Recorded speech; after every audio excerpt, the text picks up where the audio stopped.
What's up? What's up? What's up, everybody? Welcome to the Morning Madness crew. And as I'm breathing, I just had to inhale my breakfast and drink some coffee. So I want to thank Winder Outdoor Equipment for showing up early to my house and us getting the lawnmower and tiller and stuff uh, put into their trailer this morning. I mean, look, if that don't wake you up, nothing will. So um, let's see here. Want to bring in the crew and just get all these notifications out of my way here. Folks, just want to say thank y'all for bearing with us today. It's our post draft review. We're going to talk about the Falcons draft class as well as something that happened. Mm.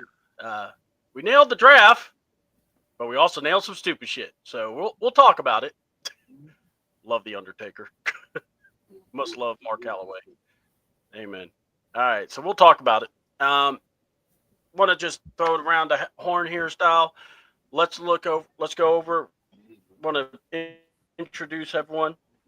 The man over here is Mr. Ron Thomas. Want to say what's up, Ron? How you doing? And what's good? How you feeling?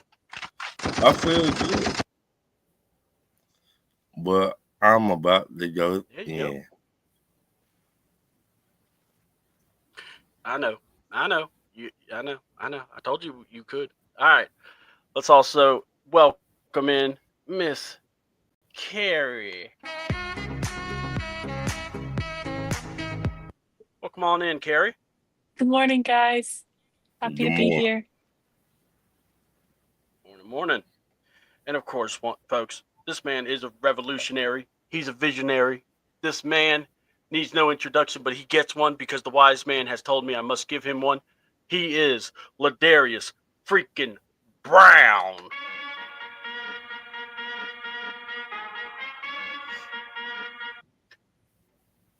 How you doing, Ladarius? Good morning, everyone. Hoping all is well with everybody. By the way, I've really liked calling you that over the tribal chief thing. I got to go here. I think that really suits you a lot better. Just saying. Especially with the peacock jacket. That thing was sick. That was beautiful. All right. So, look, obvious. This is how we're going to break it down. Ladarius, you got fact or fiction ready? I hope he does because we didn't get to do it last week, so I'm really looking forward to it. So No, I'm just putting the finishing polishing touches on it. yes, awesome. But Okay. yeah, so I'm just putting the finishing. But continue. Don't worry. I'm here, but I'm not here. Okay. I was just going to go ahead and say, go ahead and shoot because I was going to let No, you. no, I was going to no, let you no, open the no, show. no, no, no. I'm not opening. No, I'm not great at opening the act. Middle, Save the middle, best for last, the main you know, event. middle act the best. Like I just show up, go to catering, and then I eat a little, then I head out, put in the show. No, you don't do the Irish goodbyes though, where you just walk out and no one knows. Hey, where did little Darius go? Yeah, if that's the case, then I'm a lot Irishman, I think. No, the point. Look, But no, I but heard go ahead and someone continue. say that. So, all But, right, 'cause yeah, we have a lot of things to discuss. We could discuss the draft. We could discuss the the coverage by somebody who's not really great at picking talent, who was front and center saying how someone should be drafted. We could go in about a lot of different areas. All right. We can even talk about the undrafted rookies. We can even venture in basketball because we will be talking about this. When do you tell your daddy to not get on the court and step up in front of a big, tall Greek freak named Giannis? Because I'm going to go here. If that check don't clear, you as the son have to take care of that. So we'll talk about all that. So let's just go around the horn style. What's the big story in your mind? And we'll go into our debates, but we'll start with Ron. Ron, what's like the top thing that's kind of on your mind today? A little bit of this, a little bit of that. Mm-hmm. Uh, everything the man that so-called called the draft every year, but he get 30% right and get 80% wrong. Do y'all know who I'm talking about? Is that Helmet Head? Yeah. And what really pissed me off because he keep doing this. They keep on bringing him back, and he's 30% right and 80% wrong every year. He keep this job. Instead of somebody need to tell him, you know what, we need to fire that dude. But they won't do that. They won't do that. They won't fire that man. And excuse me. They keep on saying he's the guru of draft. Well, last time I checked, if you're a guru, that means you really good, but he 30% right and 80% wrong. All right, every time he opened his mouth talking about the draft. Ron, you gotta leave Lewis Riddick alone, man. oh, sorry. I thought you were talking about someone else. Man, you talk about this, see that? I know, brother. You know I'm having This fun with you. this dude, I cannot stand this dude. He Right? always do a mock draft every year. He does like about. I mean, he does like what, maybe 5, 6, maybe 10. I think. Right. He goes throughout the year, and you see where people fluctuate. Right. But yeah, go ahead. And he don't get it right. 80% wrong of the time. Mm-hmm. Okay, for example, they said Jalen Walker was going to go to Carolina. Yeah. Well, he said that, but Jalen Walker fell to the Atlanta Falcons. So is that right or wrong? I mean, it's wrong because we know what happened. Right. But yeah, we know what happened. It's just more of the question of, look, we're going to discuss that because we'll talk about Mel Kiper. I think the NFL or the NFL Network coverage was so much better than ESPN's coverage. I will say that. If anyone got to listen to the NFL, Rich Eisen, the guys, I thought did a fabulous job. Yeah. They gave a lot of respect over to Cam Ward. We'll talk about that, how he's like the forgotten first round pick overall. But yeah, so that's Ron's cook up. He's thinking about, that's what's on his mind. Carrie, what about you? I mean, there's a lot on my mind, to be honest, but the main thing on my mind is Terry Fontenot absolutely cooked. You know those memes, let Terry cook? Yeah, he absolutely cooked in this draft. We have, I would argue, 4 starters out of our 5 picks. And to be honest, even our undrafted free agents, he killed it with those pickups as well.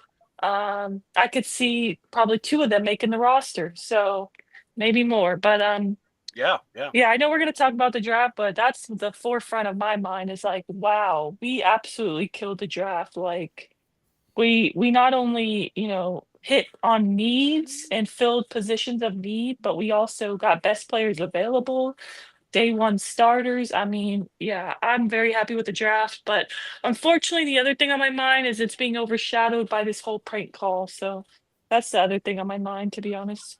Okay. That's weird. Prank call. Don't recall anything like that. Anyway, but yeah, we'll talk about Prankgate. The most evilest thing in all the line. Apparently worse than murder. But Ladarius Brown, are you there, sir? Think so. Okay, cool. What's on your mind? What's kind of something that you can't wait to talk about today? I have stuff, but it's not pertinent stuff. I'll talk about the whole like Shadur, at a later time. But it's one of the bigger things that I have. It's not about the Falcons Shadur thing, but it's just like how I feel about him as a prospect. Okay. All right. Well, let's get into it. I am going to offer one more time. Would you like to go ahead and do fact or fiction first, Ladarius, or we can do the debate? It's up to you. No, go ahead. The debate supersedes my fact or fiction stuff. No. I am opening the door. I want it to be and I'm opening, and I'm saying have a nice day, and we could and closing it. No. Hold on. He's opening, going, thank you, but I'm going to enjoy these Girl Scout cookies, and I'll leave you be. Wait, what? Girl Scout cookies. Hold on. Look, man, Girl Scout Ladarius cookies, says Girl I love Scout those things. Ladarius, you have some Girl Scout cookies? What? I love Thin Mints. Well, let's get the show back on the Okay. Let's talk about it. All right. The Falcons, we know about the first round, but then they went to the third round. They moved up to get Notre Dame's I think Benjamin, is it Benjamin Watson or Xavier Watts? Xavier Watts. Xavier Watts. For some reason I know there was another kid named Benjamin in Notre Dame, and I couldn't, for some reason I was mixing their names up. And I loved Watts, but he was always available in the second, but never in the third. So I was stunned to see him in the third round. And I was stunned for us to get him. Really, Billy Bowman, I was surprised with. And then in the seventh round, it was like, okay, whoever's there, go for it. So overall, the draft, what did you think of Terry's motive, whatever you want to say? But what did you think about the Falcons draft class? I know a lot of people have been controversial about some people don't like Pierce, the trade up for Pierce. Some people don't like the trade up for Watts. But this is your personal, what did you think the Falcons did, and is your degree of either pleased, not pleased? And feel free to speak your mind on it. Ron, speak. I love it. Look at that face. I think that's the biggest time I've seen him smile this big. I love it. I finally got somebody from Georgia in the first round. Finally. And James Pierce Jr. So we've been having a hard time getting to the quarterback. We were ranked, I think, 28th. Get into the quarterback in the past 5 years. So Terry Fontenot was like, okay, I cannot get the pass rusher from Washington Commodores. Okay, I cannot get the dude from Minnesota went to the Texas. Oh, y'all want pass rusher? Here you go. I got 2 of the top dogs. How about that? Yeah. I love it. About damn time. All right. So I'm going to pass that question now on to Carrie. What do you think? What was your I know you kind of let it off with your take, but if you want to go in, please do. Go for it. And just what I thought of the picks overall, or?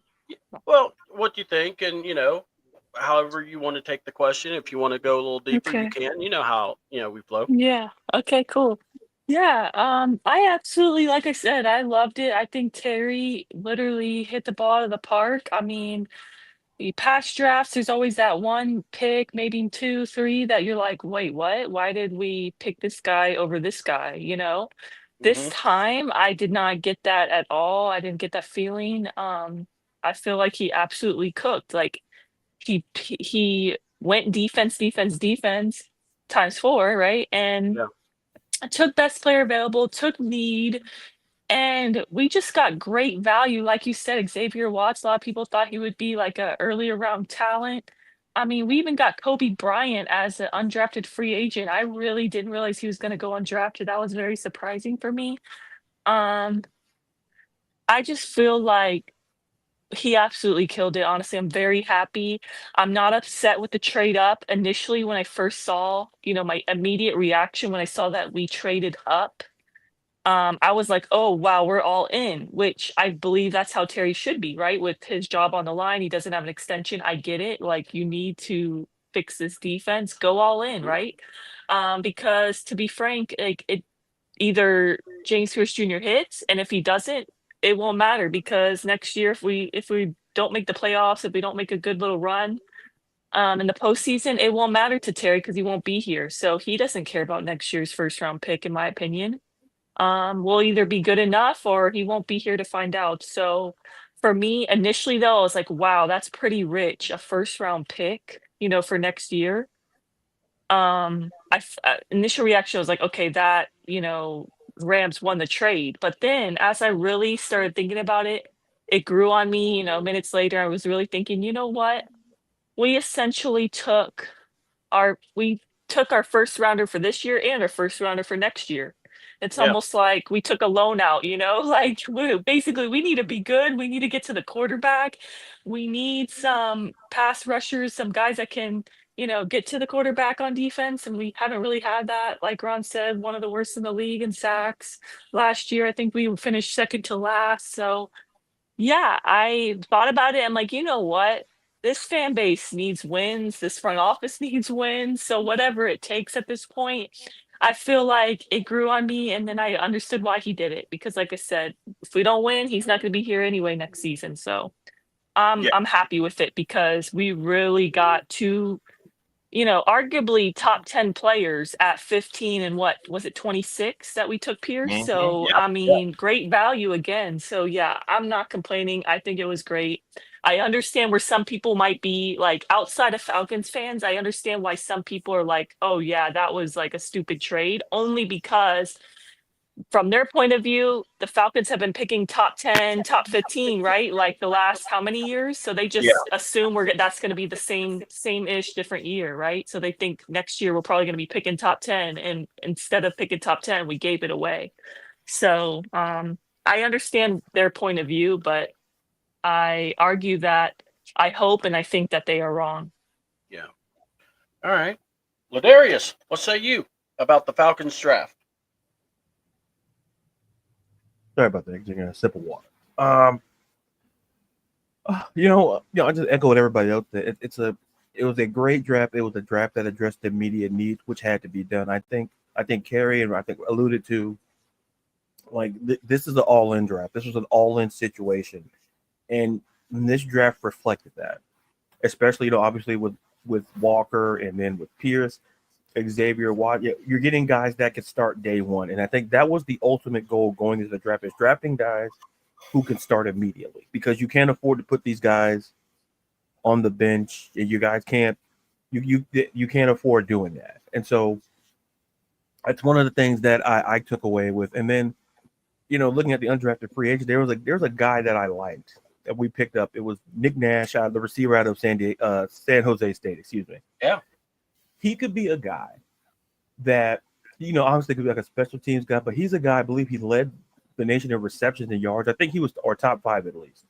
Mm-hmm. He feels like a guy he could kind of fit into the slot position. Could be kind of like I'm not saying he's going to be that type of guy, but he could be like a Ray McLeod type of guy. He could be a guy that could see. I'm not saying see immediate snaps, but he could kind of make an impact. And I think, and then Kerry alluded to Kobe Bryant, the corner. And then we also got picked up another offensive lineman as an undrafted free agent.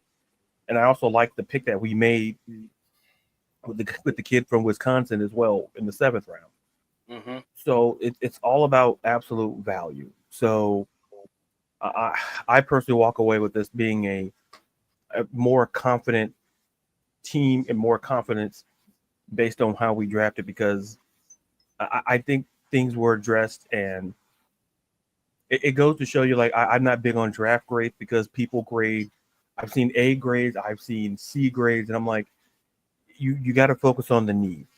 Mm-hmm. And if you don't understand the team needs, then you can't really address it. But like me personally, I think for the fan base, it's a big win because we hit a home run getting what we needed, and should be more confident specifically about our defense moving forward.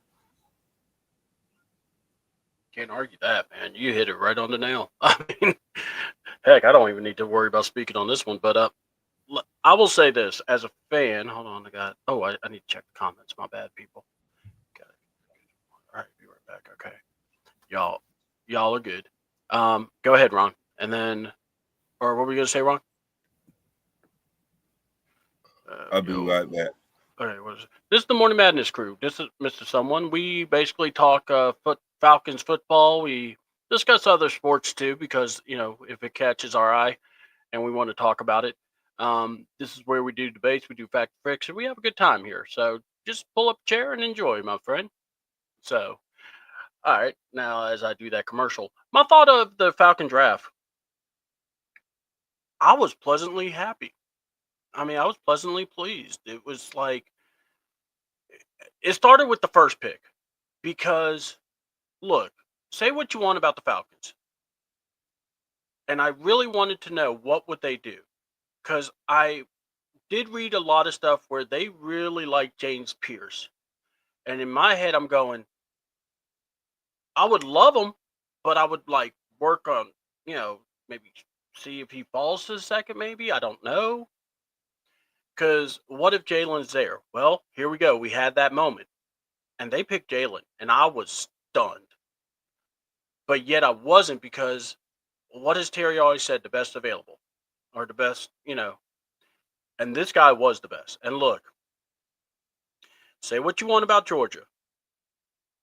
But the thing is this. You get a tax when you're in Georgia if you play for Georgia, because you got he knows film, he knows how to prepare for a football game. You've already got that credit because you came from Georgia. All right. A lot of players would have that, like coming from Alabama and stuff. When you come from a coach that is disciplined and talks about, coaching people up, they know what they're getting. So they're not getting someone, more question marks and answers. Okay. And I got to go here. The trade up. Yeah, you traded up a first round.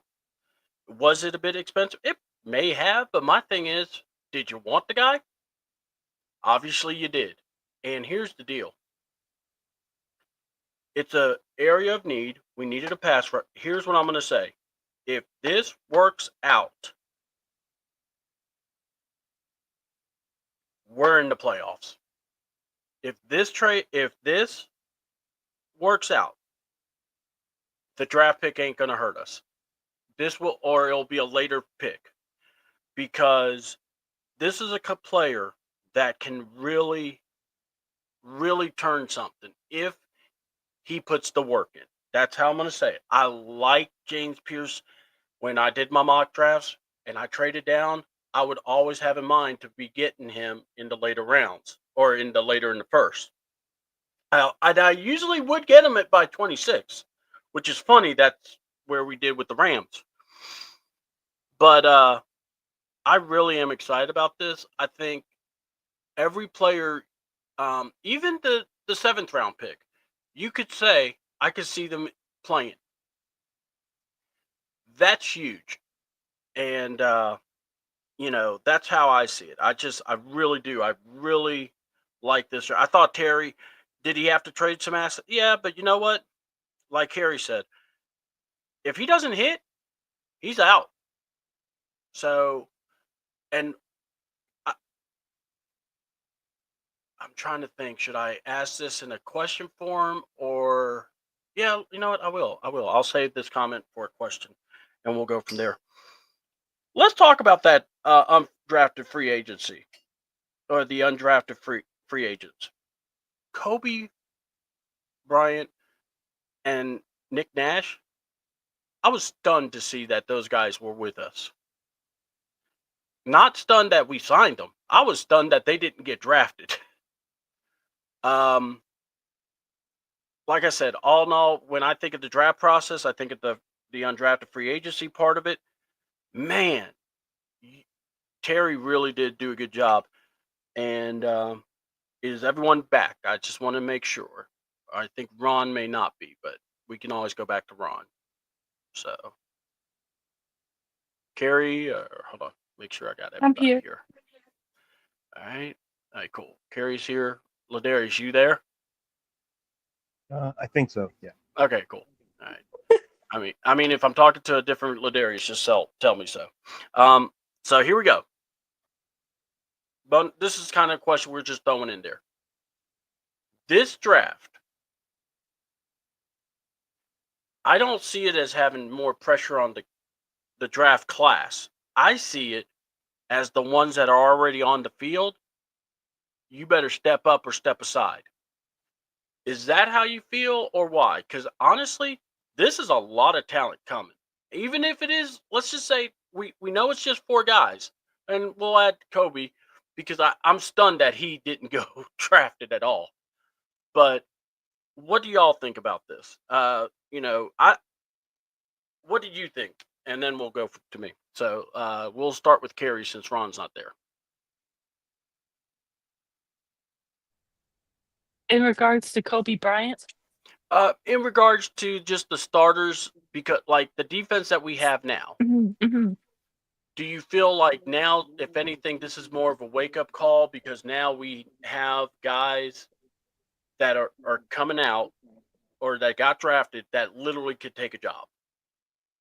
Oh, 100%. I love that in camp this off season, there's going to be a lot of competition. I love it. I feel like that's what this team needs. I feel like we haven't had competition on defense in a long time, so I'm looking forward to that. All right. Ladarius, what about you? How do you feel about that? I feel good, and like to Carrie's point with the competition, like we signed 2 corners in the undrafted free agent market, and I expected to be some competition there in the secondary specifically.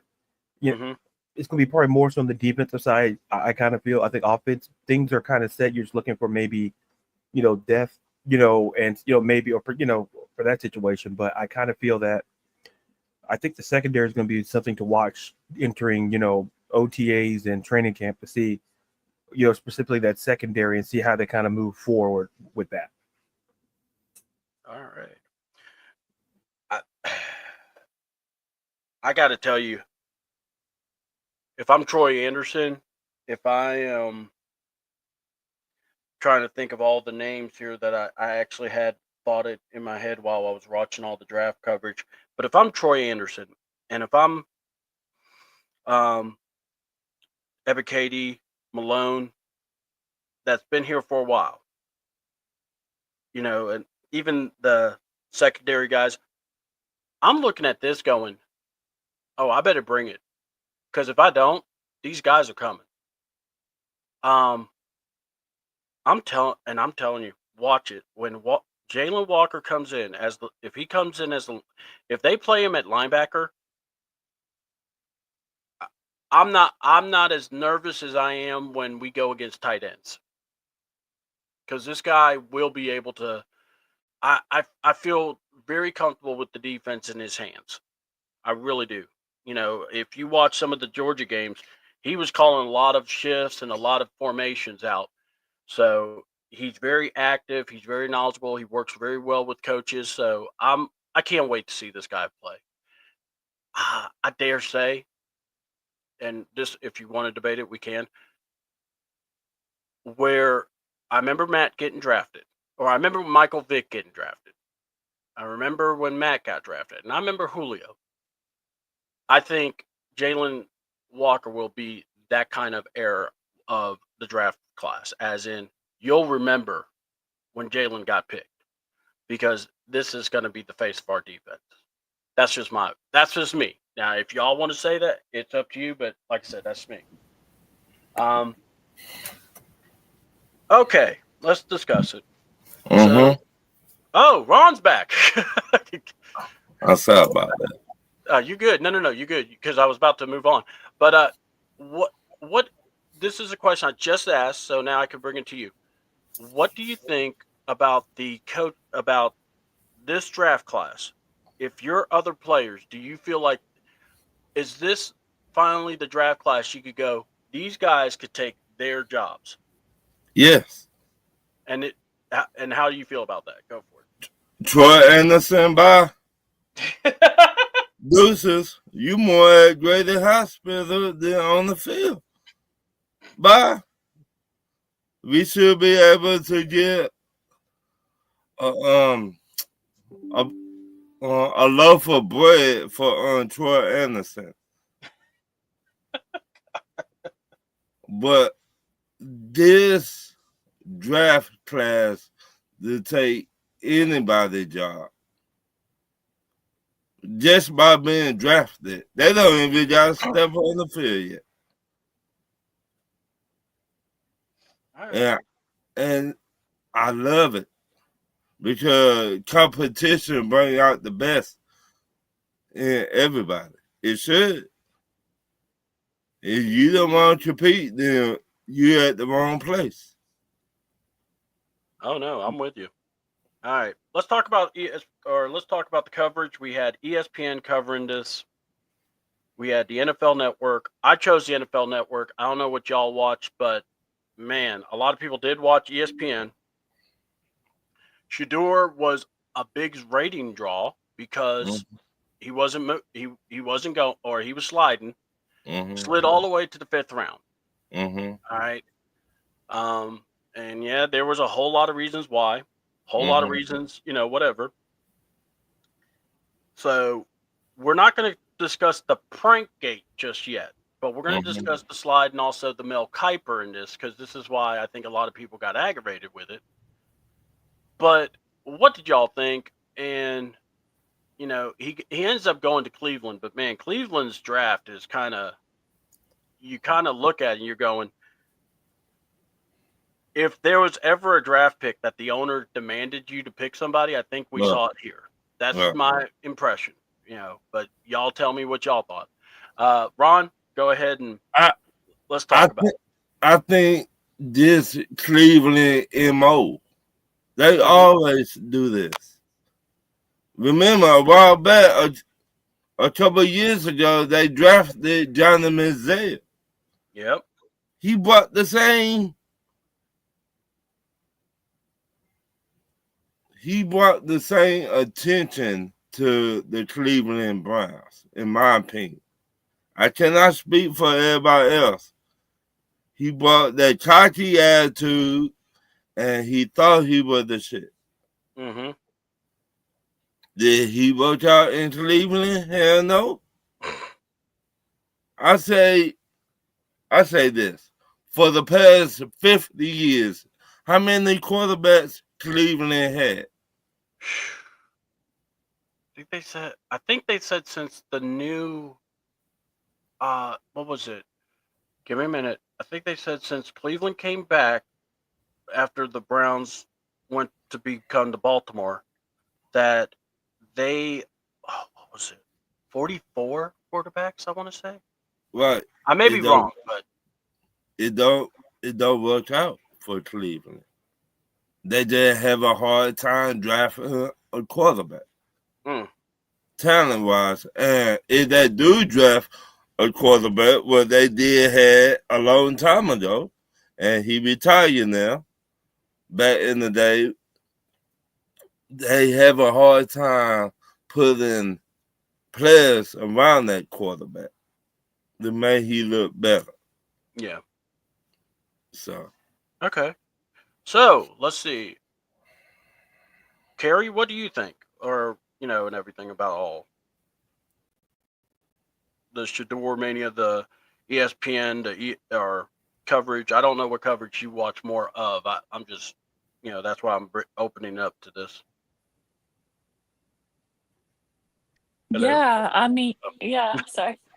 No, for me, I think he honestly hurt himself, like with not wanting to work out or not wanting to speak to all teams.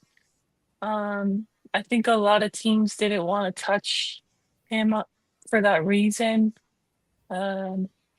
Unfortunately, but I did see he is the best-selling jersey in this draft class, not just for the Browns, but for the whole league. Yeah, and I saw he's already been practicing. He's already visiting kids at local schools in Cleveland. Like, I don't know. It's hard not to think that it's his job to lose. I know it's definitely going to be competition because they have like 5 quarterbacks right now, which is crazy. But Yeah. I do think he has a chance to start for them. All right. Well, Darius, what say you, man? Look, I'm just gonna be brief. I'm not gonna take too much time here. I could go, but I'm not gonna. After the wrestling podcast, I don't want to be taking too much time. No, you speak whatever you want, bro. No. I know. I'm curious your thoughts on the whole situation. I'm all about timing. All about timing. All filtered. No. This is we don't time here now. Go for it. Nope, there's a timer I see that just says live. So the time is up. Oh Yeah. I'm not. I don't run by that. You are my homie. I'm letting you speak. Let's go. Listen, listen. I'm no Ron. Like Ron, I think Ron sets the standard here for, Right. I'm giving a compliment. You see, this is why I don't say anything on the show. This is why I stay quiet. Oh no! I was giving a compliment to Ron, saying, for being, vocal and more pet. Anyway, I'll just be quick because, oh boy, I'm curious your thoughts. I honestly want to know what you think of the whole situation. I have a better shot going to a creek without a paddle here. Now, oh god, I'll take my chances. No, I think the biggest thing for me is that I understand that he didn't do any favors. I understand that. Don't get me wrong, but I don't feel we're punishing. We're punishing its essence. Shedeur got punished for. I think a lot of people have feelings about his father, and for what I saw at Colorado, if you compare the number, if we're like someone put up the worst stat thing I've ever seen. Well, Jackson Dart had 26 touchdowns to 9 interceptions. Shedeur had 37 touchdowns to 10 interceptions. And people can argue, oh, the SEC, no, we're not doing that. What I'm simply saying is how can I phrase this? I think we're having. I think the hype. I'm not like Mel Kiper. I'm not gonna go that route. But I'm gonna go like this. I don't understand the difference between what essentially people feel like, oh, well, Deion positioning his children to, positioning Shedeur to go to a team. Well, didn't Archie Minnick not do that for Eli? Mm-hmm. Like he literally did that. And I don't understand why people are up in arms about it, because I'm like, well, wait a minute, we're talking about positioning. And I guess that really gets to me to a certain extent. And how can I best phrase it? What upsets me is, and what's disappointing is, I'm not defending Shedeur's actions. Like, let's be clear. Like, should he have gone to the yes, he should have did those things. But for him to fall the way that he did is egregious. It's egregious. You're telling me, you're going to tell me, and then when I read you the names of the quarterback, like Jackson Dart went over Shedeur, Tyler Shugg from Louisville, went over, and I'm like, who's that guy? Exactly. Dylan Gabriel, the guy who got the cheeks clapped, okay, in the national championship game. That guy got drafted by Cleveland ahead of Shedeur. So people say, oh, it's not personal. Yes, it is. If you don't like Deion, fine, but don't take it out on the kid. That's what I feel, in my personal opinion. I could be wrong, and if I'm wrong, I can always stand to be corrected. But this is what upsets me, is when Shedeur, yes, I think this is a humbling moment for him. I really do. But the fact of these certain quarterbacks taking over Shedeur, and then people out here just saying, oh, well, Shedeur and his attitude. Listen, I'm not going to go down that route because I respect the show, but I'll say I'm going to just say it like this. We don't have this conversation about other certain types of quarterbacks. I'm going to leave it like that. Why is it that? Oh, sorry. I thought you were done. But why is it with Shedeur? Oh, the back, like, if you don't like his attitude, fine. And then for people to say, "Oh well, they didn't say anything about his talent, but his attitude." Yeah, that's the point, Sterling. It's just that's the here's the thing. You're telling me his attitude drops you to the 5th round? Like that's the issue I have. If there were character issues, yes, but his attitude, like that's not a reason. And a lot of these draft experts have Shedeur as a top 3 quarterback prospect. And listen, I'm not disagreeing with what Sterling is saying. All I'm saying is that he has an attitude. Well, a lot of these dudes can hit in their attitudes, but it didn't drop him to the 5th round. Like,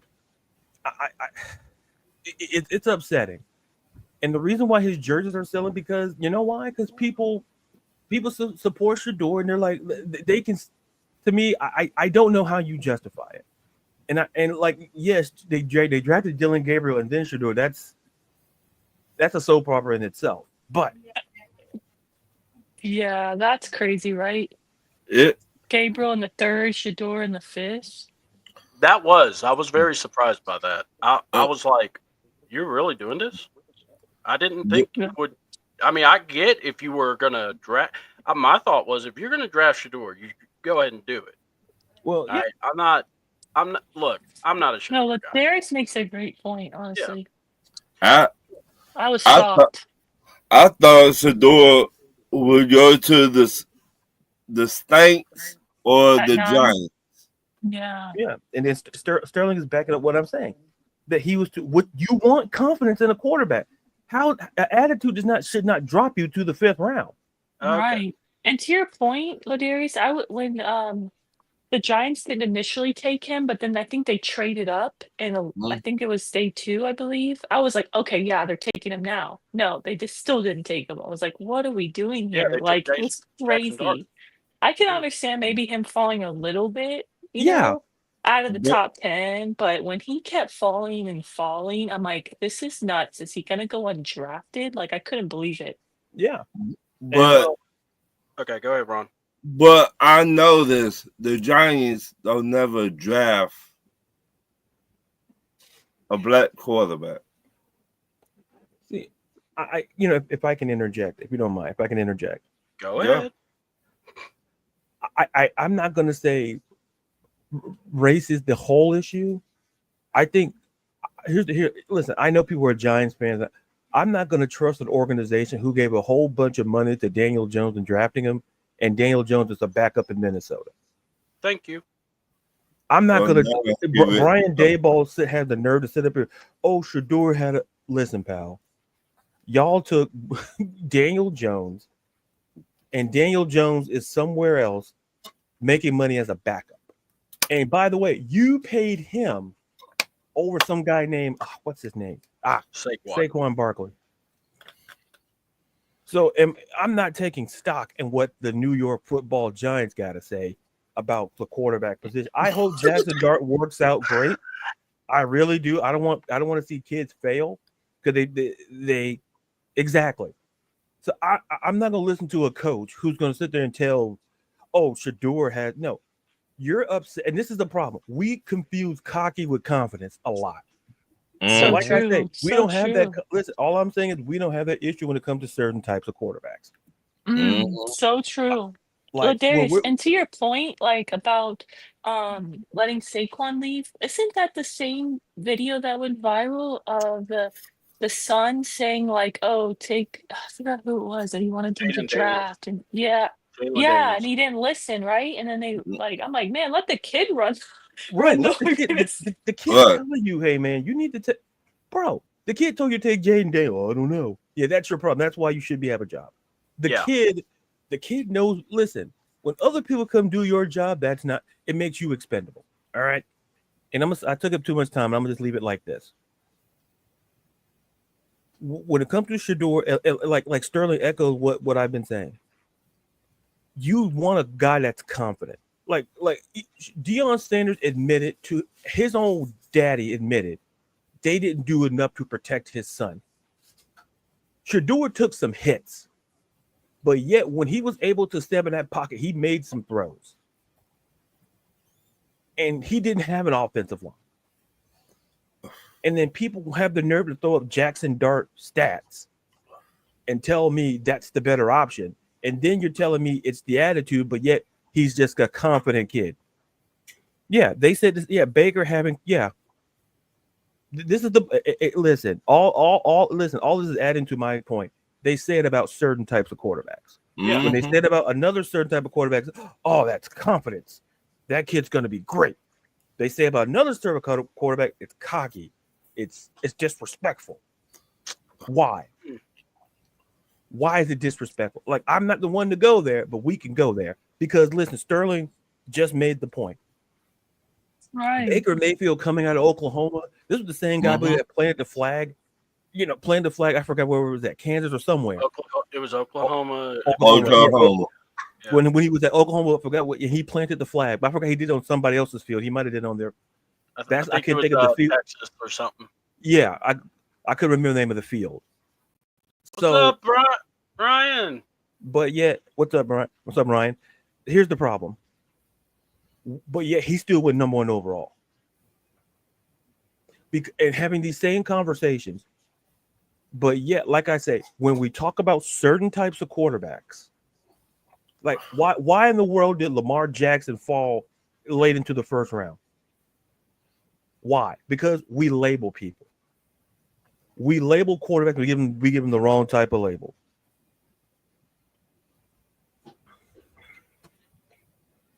To your point, Ladarius, I saw like a video of Shador where he was saying like, you know, I didn't think he said anything wrong at all, but he was basically saying like, you know, if you want to change your franchise and you want like, you know, differences or what have you. I don't remember the exact quote, but yeah, just basically don't take me unless you want like a change or you want, you know. All right. And people are framing that to be the wrong way. Like he's gonna come in. With football players that didn't like it. Uh, Football players that played. I don't think he made it in a bad way. Hold on. I know, but I'll let everyone talk. I gotta now say this. Okay, I was going to say something else, but go ahead. This is why. yeah, go ahead. Okay. No, this is why I stay quiet on the show. So I'll be quiet. Me too. Bye. I mean, I've been listening. I've been listening. But this is where we just have to go.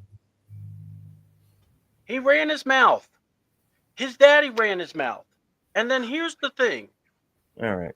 In the time you had to step up in the interviews and show, hey, I can do, you know, whatever. The workouts. Go do the workouts. Do the stuff like everyone else has. He didn't do. Or he sandbagged. Or whatever. My thing is this. When I saw Shador play in college, I was like, okay, he's not that good to me. When I watch him play, the numbers, everything, I just looked and just said, you were 4-8 in Colorado. You had a good year last year, but not good enough to get in the playoffs. You couldn't win your bowl game. And your dad retires your jersey number? What kind of mess is that? And Deion even said, my son's going to be top 5 pick. My son's going to be top 5 pick. My son, if we go to Cleveland, well, I'm going to pull an Archie Manning. Where's your son playing now? Cleveland. But now he has to fight. Now, here's the thing. With all this said, he got drafted. Now, let's see how much he loves football. Let's see. Will he beat Dillon Gabriel? I think he should beat Dillon Gabriel. I think he was better than Dillon Gabriel. Okay? Kenny Pickens? He should beat Kenny Pickens. Kenny Pickens ain't done nothing since he got drafted. Am I wrong? You're right. Is anybody out there going, damn, we missed out on the Kenny Pickens train? And Joe Flacco, a good professional, but let's be honest, this man ain't going to play the whole year. I honestly think he'll be a placeholder. I really do. He'll just play. If, let's say, someone's younger and better, they'll move, you know, they'll switch. It's not like Joe's going to go, he's not going to pull a Kirk Cousins. How about that? All right. So, what everyone's saying, if Shador is this good, he'll rise above all this and earn the quarterback spot. Okay? We've seen quarterbacks in the late rounds make that. They've done it. It's not that hard. Okay? You want to go into all I know is the NFL GMs were not happy with the way he sandbagged interviews, whatever. All I know is they decided to say no to him and no to Mel Kiper because that man was capping so hard for Shedeur. And let me tell you something. Sometimes you need to look around the boat. If you see Mel Kiper on your boat, get in the water and start swimming because that man's sinking no matter what.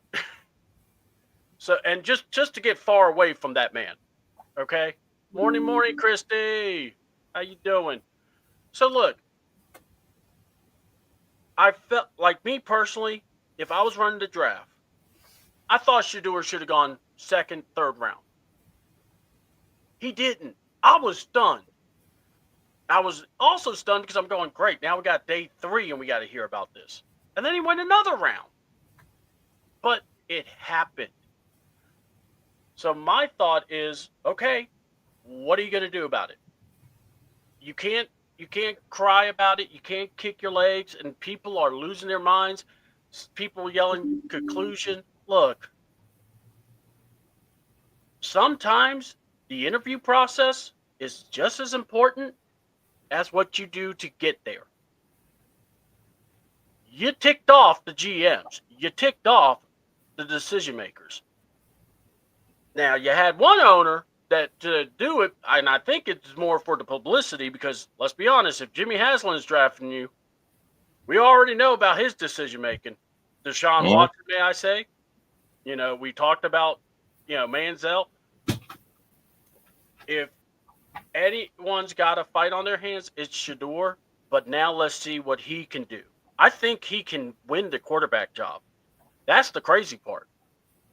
If he puts the work in. So we'll see. And I'm still confused about the Browns draft, by the way. Because I thought they were going to get Travis Hunter, and that surprised me. Their move down to 5. So that's just another thing. All right. So I just had to get my say on that one. I'm sorry, guys. So let's see. Where are we at? Everyone there? Yeah. Okay. All right. So let's just discuss let's talk about the guy that was forgotten. Cam Ward. Mel Kiper decided during Cam Ward's introduction, draft announcement, and basically take it all over for Shedeur.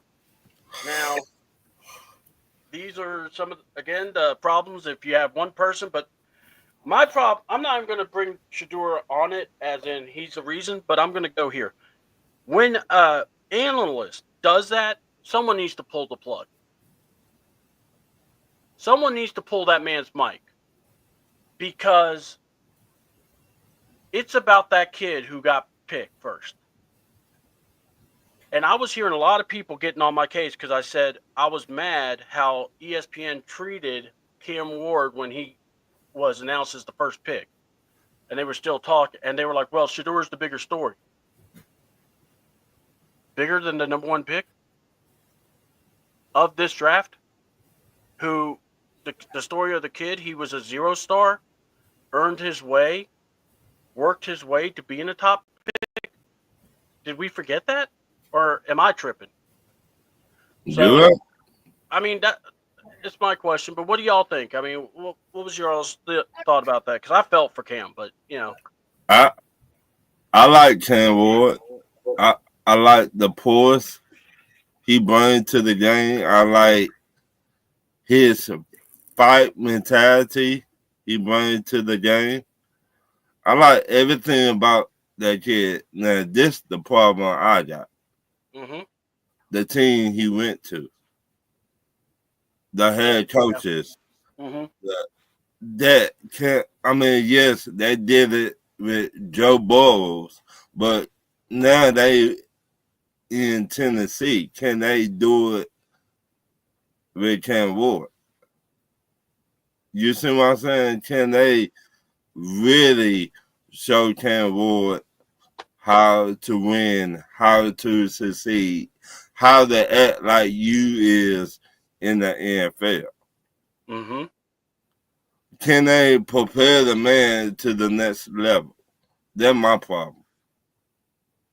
And right now, I don't really trust them. Yeah. Yes, they did it with Joe Burrow, but now they by themselves. So can they really take another step forward with Cam Ward?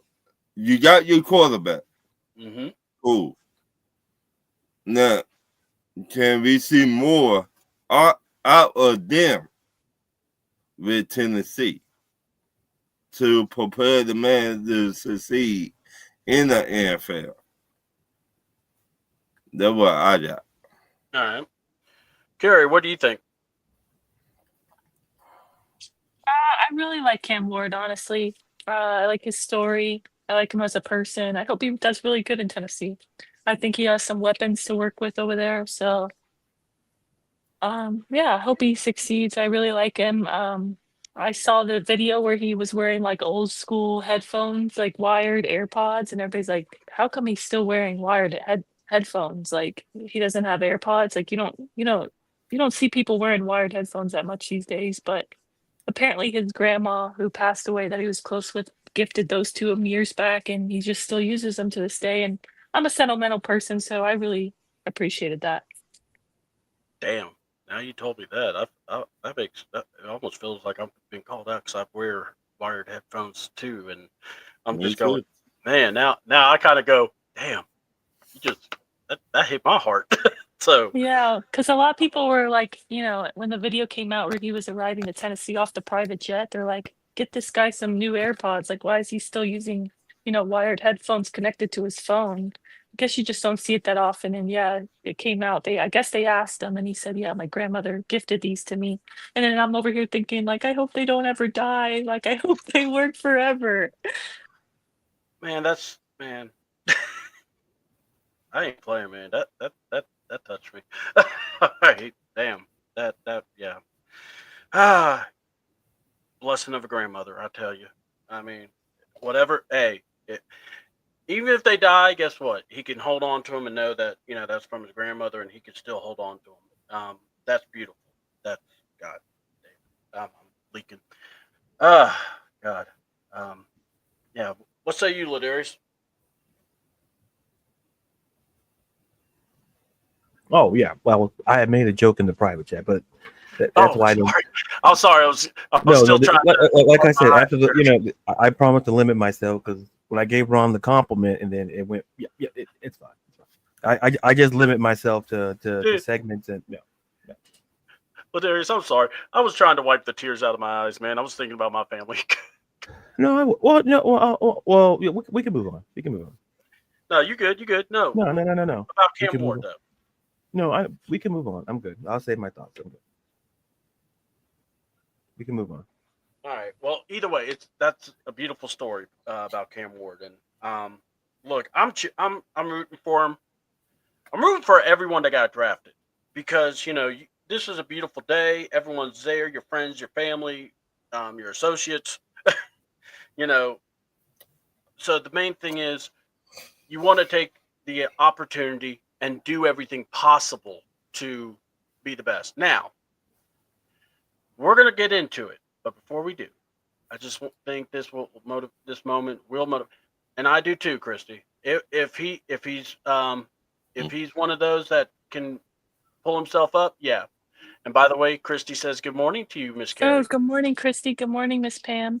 Real quick before we change the subject, I just saw like a push notification I got on my phone. Yeah. It's in regards to the Shador thing. So can I Yeah, shoot. add something? It just literally came through. It says Raiders did not want quarterback drama. NFL executives believe that they passed on Shador because they wanted to avoid a Cousins Penix situation. Oh wow.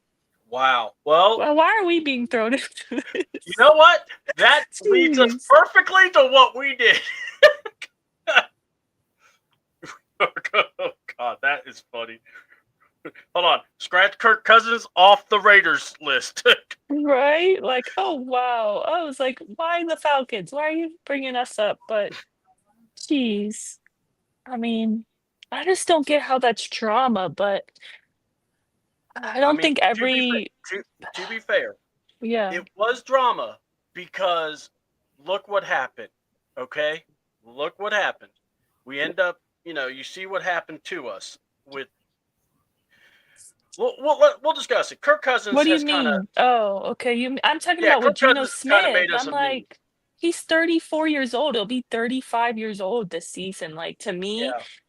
I don't know, maybe I see it a different perspective, but I just don't understand how like these NFL quarterbacks who they're not Matt Ryans of a franchise, right? They haven't been with the franchise 14 years and you just arrived and you're 35 years old. Like, do you not think they're going to be planning for the future? Like they have, Is why can't they draft someone to learn behind you? I don't is is Gino 35? well, he's 34. He'll be 35 in October. So he'll Okay. be 35 during Yeah. the season. So it's like I just don't get that point of view. Like, I don't know, maybe that hurts a guy's ego. Or Maybe I don't see that perspective as a female, but for me, it's like obviously the franchise is always going to put themselves first over the yeah. player, right? And like you just arrived. It's not the reason why I bring up Matt Ryan because he's like a staple for our franchise. He was with us 14 years. You just arrived. Like I just think that's wild. Like you don't think that they're gonna plan for the future behind you? I don't know. If there's an opportunity to draft a quarterback of the future, why would you get mad at that? You're getting paid millions and you're already named the starter. I don't know. What are you guys' thoughts on that? I mean, what? Here's how I answer that. How old's the coach again? Which is, Grandpa. I mean, Carroll, Pete Carroll, But and what sister? maybe he doesn't want to have someone underneath Oh, Gino. Pete Carroll's in his 70s for sure. Yeah, and he wants to make sure he has his guy, but that's just my feeling, and that's for me. God, for them to bring us into it, that's kind of. Hold on. First of all, it's the Raiders saying they don't want a Penix and Cousins deal. My thing is with Cousins, you paid him top money to be the guy, and then you draft it. Now, if maybe what they're bringing up is we didn't want to be like, hey, we're not going to tell Gino, and we decided to get a quarterback. You see what I'm saying? Because that's what happened with the Falcons, and that was something that was highly talked about. And as you see with Kurt being Diva Kurt, God, that doesn't sound right, but it kind of fits. But that's kind of where I think that came from. But man, wow. Go ahead, Ron. I mean, I could see Shador over there after Geno Smith retired because Tom Brady over there.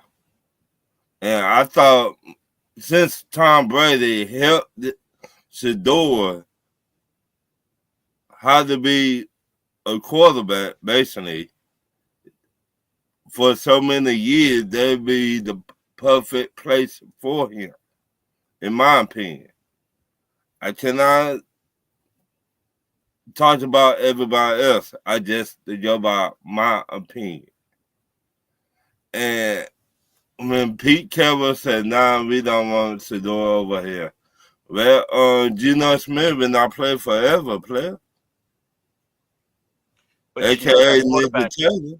But I will say this: that quarterback class will be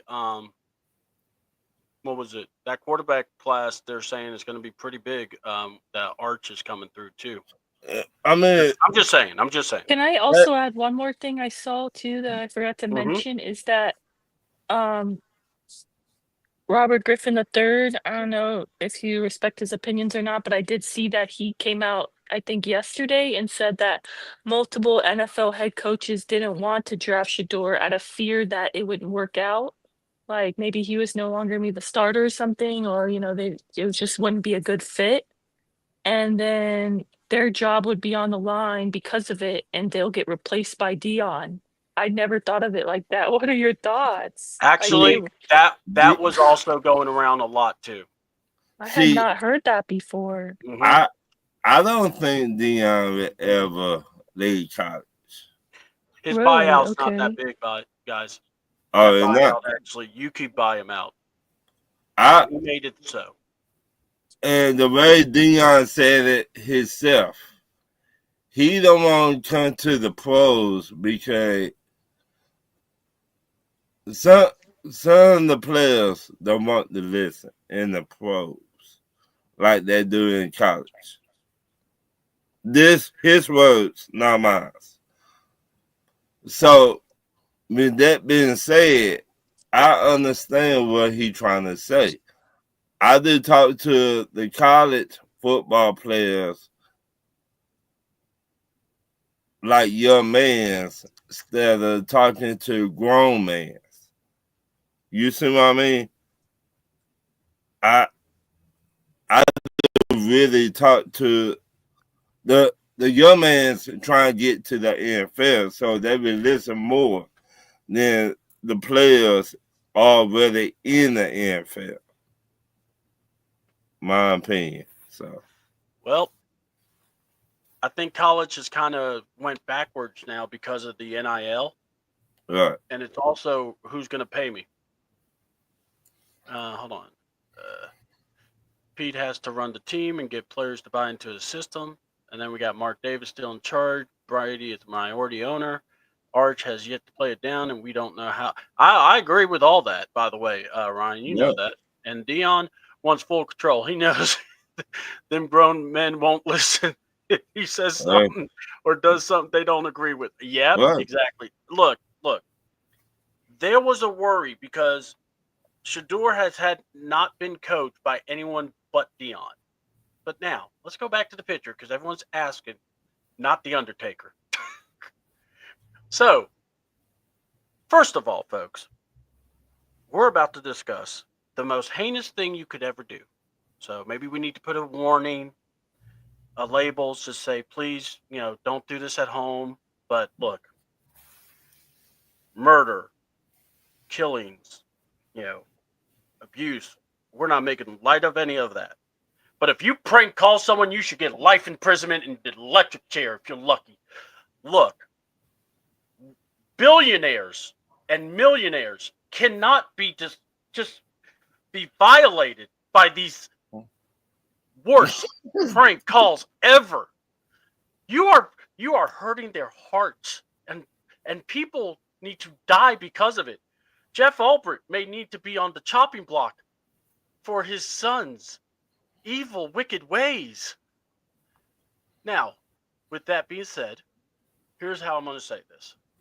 It's a freaking prank call.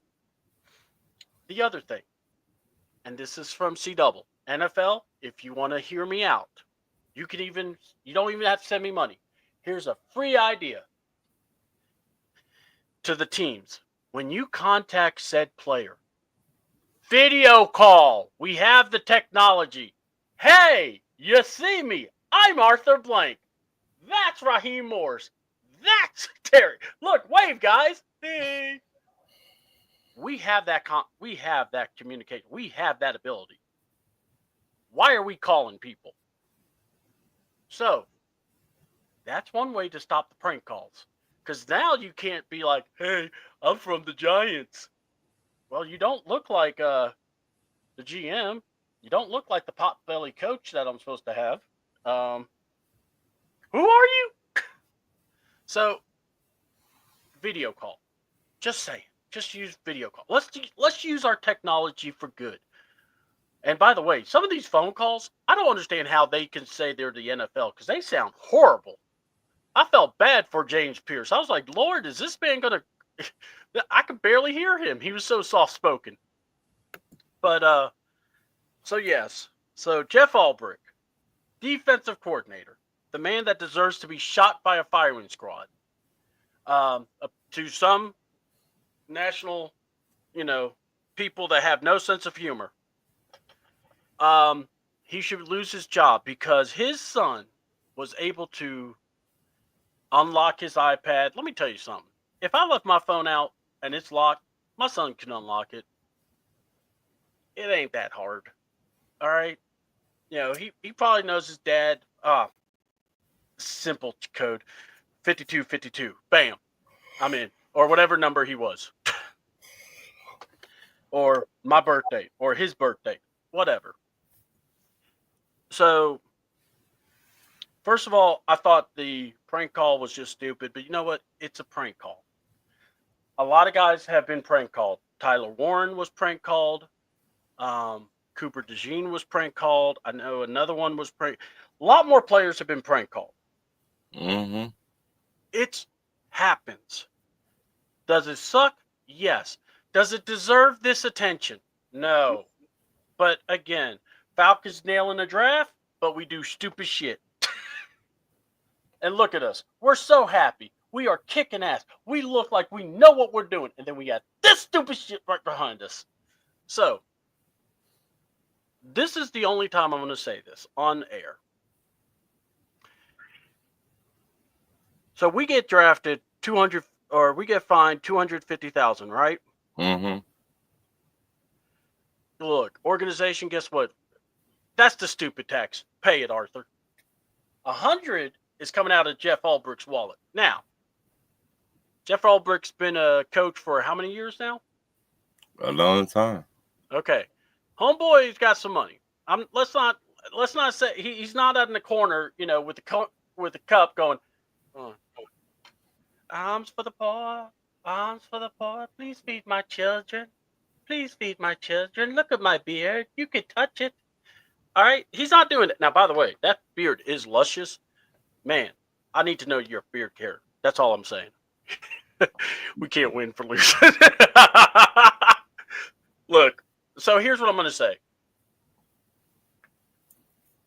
Was the prank bad? Yes. Here's what I want to say. Actually, of all people that I thought had the most class through all this was Shedeur Sanders. He said, no big deal. No one got hurt. It's all good. Move on. With everything that he was going through and angry as he could have been, for him to do that, I give him a lot more respect than I had before. All right? But my thing is this, folks. Just let the kid get his ass whooped. All right? Let Ulbricht whoop his ass. He doesn't need to film it. Doesn't need to be on pay-per-view. All right? Fans don't need to intrigue. You know, people were thinking this is going to cost us draft picks. People were worried that the Falcons were going to get, you know, people like, I had one person say, fire Ulbricht. He should never coach again. And I'm going, for his son being stupid? And by the way, if you do a prank call, white people, stop recording yourself. What is wrong with you? You know, homeboy's like going, you know, he's doing the calling, and then the cameraman decides to pan to the guy who got the info. You dry snitch, cameraman. Yes, Ron? Do anybody got old school belt? Oh, This I've been saying it, and I'm gonna keep on saying it. Sterile, if my son cost me to lose 100,000, I already told him about this, and he says I wouldn't be walking. What? He says, he's like, how old was he? I was like, he's 21. He goes, I would not be walking. I would have to go to the hospital say I fell. I will say at this moment, Yes. he knew he fucked up. When the video cameraman put his face on the internet, if I'm the defensive coordinator of the Falcons, Jeff, I would go home and I would say, oh, so you want to make me lose my job or make me lose $100,000. But every time I see you for the next 20 years, I'm gonna be on you like flies on shit. No if buts about it. And you got to get a job to pay me back all this money. Hold on. Not only is he's my landscaper, he's my roofer, my plumber, my whatever. And it won't be dad. It is yes, sir. And that will come down. But yeah, because you can't just beat your kid every damn day. I mean, look, Right. let's just call it what it is. There is some point where you just go, look, I'm tired. I don't need to be. Right. But he's gonna be working to pay off this bill. Every time he get a paycheck, hey, give me 200. Give me 300. I don't care. You got to pay this $100,000 bill off. I don't care if it take you for the rest of your life. Ron, let's just move it to a different direction though. It's not the father you need to worry about. It's your mom's, because normally she's your defense attorney. No. But when she hears, wait, 100,000, boy, yeah, yeet. Get him. It's gonna be like SmackDown for the next 40 years. I go back to the old school way. Give me a belt and bust his ass. No if buts about it. Yeah, and by the way, Jax is being already punished. Yeah, I mean, my thing is this: he confronted Shedeur Sanders. They worked it. I'm very impressed by this whole thing. Right. I really am. All right. Yep. I really am. I don't want that to get lost because a lot of people have not looked at this as, again, was it a stupid idea? Yes. Yes. Does it happen on top? Yes. Yes. The thing is, you recorded it, and of course it's connected to us. That's, again, we are the team of damn. If this city, if something goes on in Atlanta, it's always going to be connected somehow to one of our teams. And we have to just do the following. Damn. I mean, Kirk Cousins. Damn. Julio. Damn. Why did he have to tell Unc that? And then you hear about Unc. Damn. And then you watch Bill Belichick, who's with his young girlfriend telling him how to dress and clothe and look like a hobo. Damn. That could have been our coach. What? I mean, by the way, that man's pen pack. I don't care what anyone says. It just sometimes something like this. I got one question for y'all. Yeah. Do the kids still live at home? I don't know. Okay. Yeah. But if he do live at home, you gotta get a No, job. he doesn't live at home. He's in college currently, and he was visiting, his family. He was visiting Jeff's house, his parents' house. He does not live there. Well, you gotta get a job. You gotta give me your paycheck for the next 80 years. I don't care you lose everything you got. I don't care. $100,000? Are you crazy? Like I said, he's now my new everything. Landscaper, gardener, pool boy.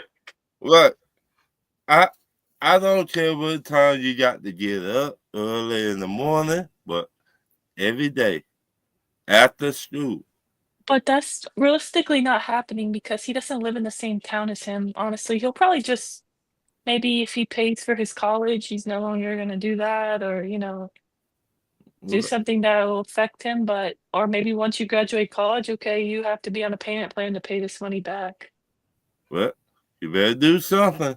$100,000. This is where I want to say the following. When we say all this stuff, I'm going to say the following. That is between daddy and son and mama. And then when they work We don't have nothing to go into. He goes to school. Man, Brian's been stuck. Wait a minute. That 20 minutes away from me. Hold on. Again, I'm gonna say this. First of all, Ryan's got FBI people looking for these people. So, but no, what's so great is like I'll be giving him the Mm-hmm. Oh God, y'all are killing me. Look, it's between them. They'll get it handled. I'm not worried. If Jeff Ulbrich does his job, by the way, guess who stays here as an Atlanta Falcon? Jeff Ulbrich. Right. So let's not lose our minds here. Now, Ladarius did drop, so we're going to continue. A guy that, what was it? I forgot the show. I was listening to Domino and Cellini, and they were talking about the most impactful person that they got in the offseason. And the reason I'm bringing this up for the Falcons was Nate Ollie, who is the defensive line coach of the Houston Texans that came over here.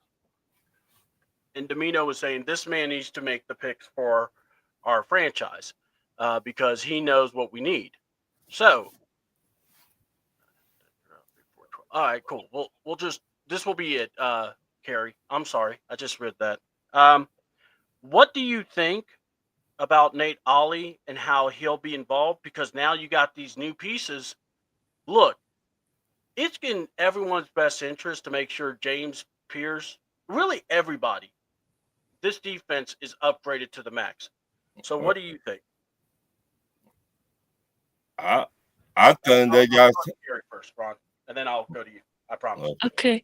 No, Nate Ali, I'm really excited about him as a coach, see what he can do with this defensive line. If you guys get a chance, check him out on YouTube. The Falcons had an interview with him yesterday.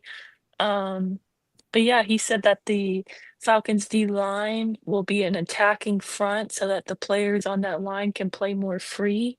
I thought Good. that was pretty cool. Yeah, I'm really looking forward to what he can do to coach these guys up. We got a lot of young talent on that defensive line, and he comes from the Texans who had a good defensive line, so I'm really looking forward to it. Oh yeah. All right, Ron, what say you, buddy?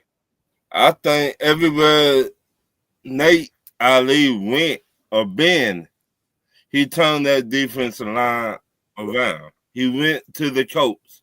He turned them around. The defensive line. He went to the Texans, turned them around. So I pray to God he did turn our defensive line around. All right. So here's what we're going to do. We're going to let Carrie give her shout outs and plugs, and then me and Ron will clean up and take care of the rest. So Carrie, go for it. Thank you, C Double, Ron, and Ladarius, and everyone in the chat. Appreciate you guys. Shout out to Terry Fontenot. He really cooked. I'm so happy with the picks and the draft. And yeah, I hope everyone in the chat has a good day. Thanks for your support. Thanks, guys. Awesome. We appreciate you, Carrie. Always check out Carrie. Check her on Twitter, Carrie Lynn XOXO, and check her out. She always comes up with some good stuff out there. She's always reviewing and always coming up with some idea or some really fun things, and of course, sends the funny pictures too. Right. But yeah, I think Kevin Ali is going to be a real good addition for us. Right. It's just a question of how are we going to fit. Or my thing is this. I personally feel we're going to be seeing a lot of fat trimming. Right. And my view is this: the way to really fat trim, you need to play these guys. Let's see the preseason, and let's see who rises up. Right. I don't care about, you got to see who are your best players. And don't sit them. Don't waste their time. Get them involved. Get them in shape. And I want to see the best play. Right. I want to see Kenna Root play. I want to see if Dorless can play. Yeah. I want to see if Trice has something. All right.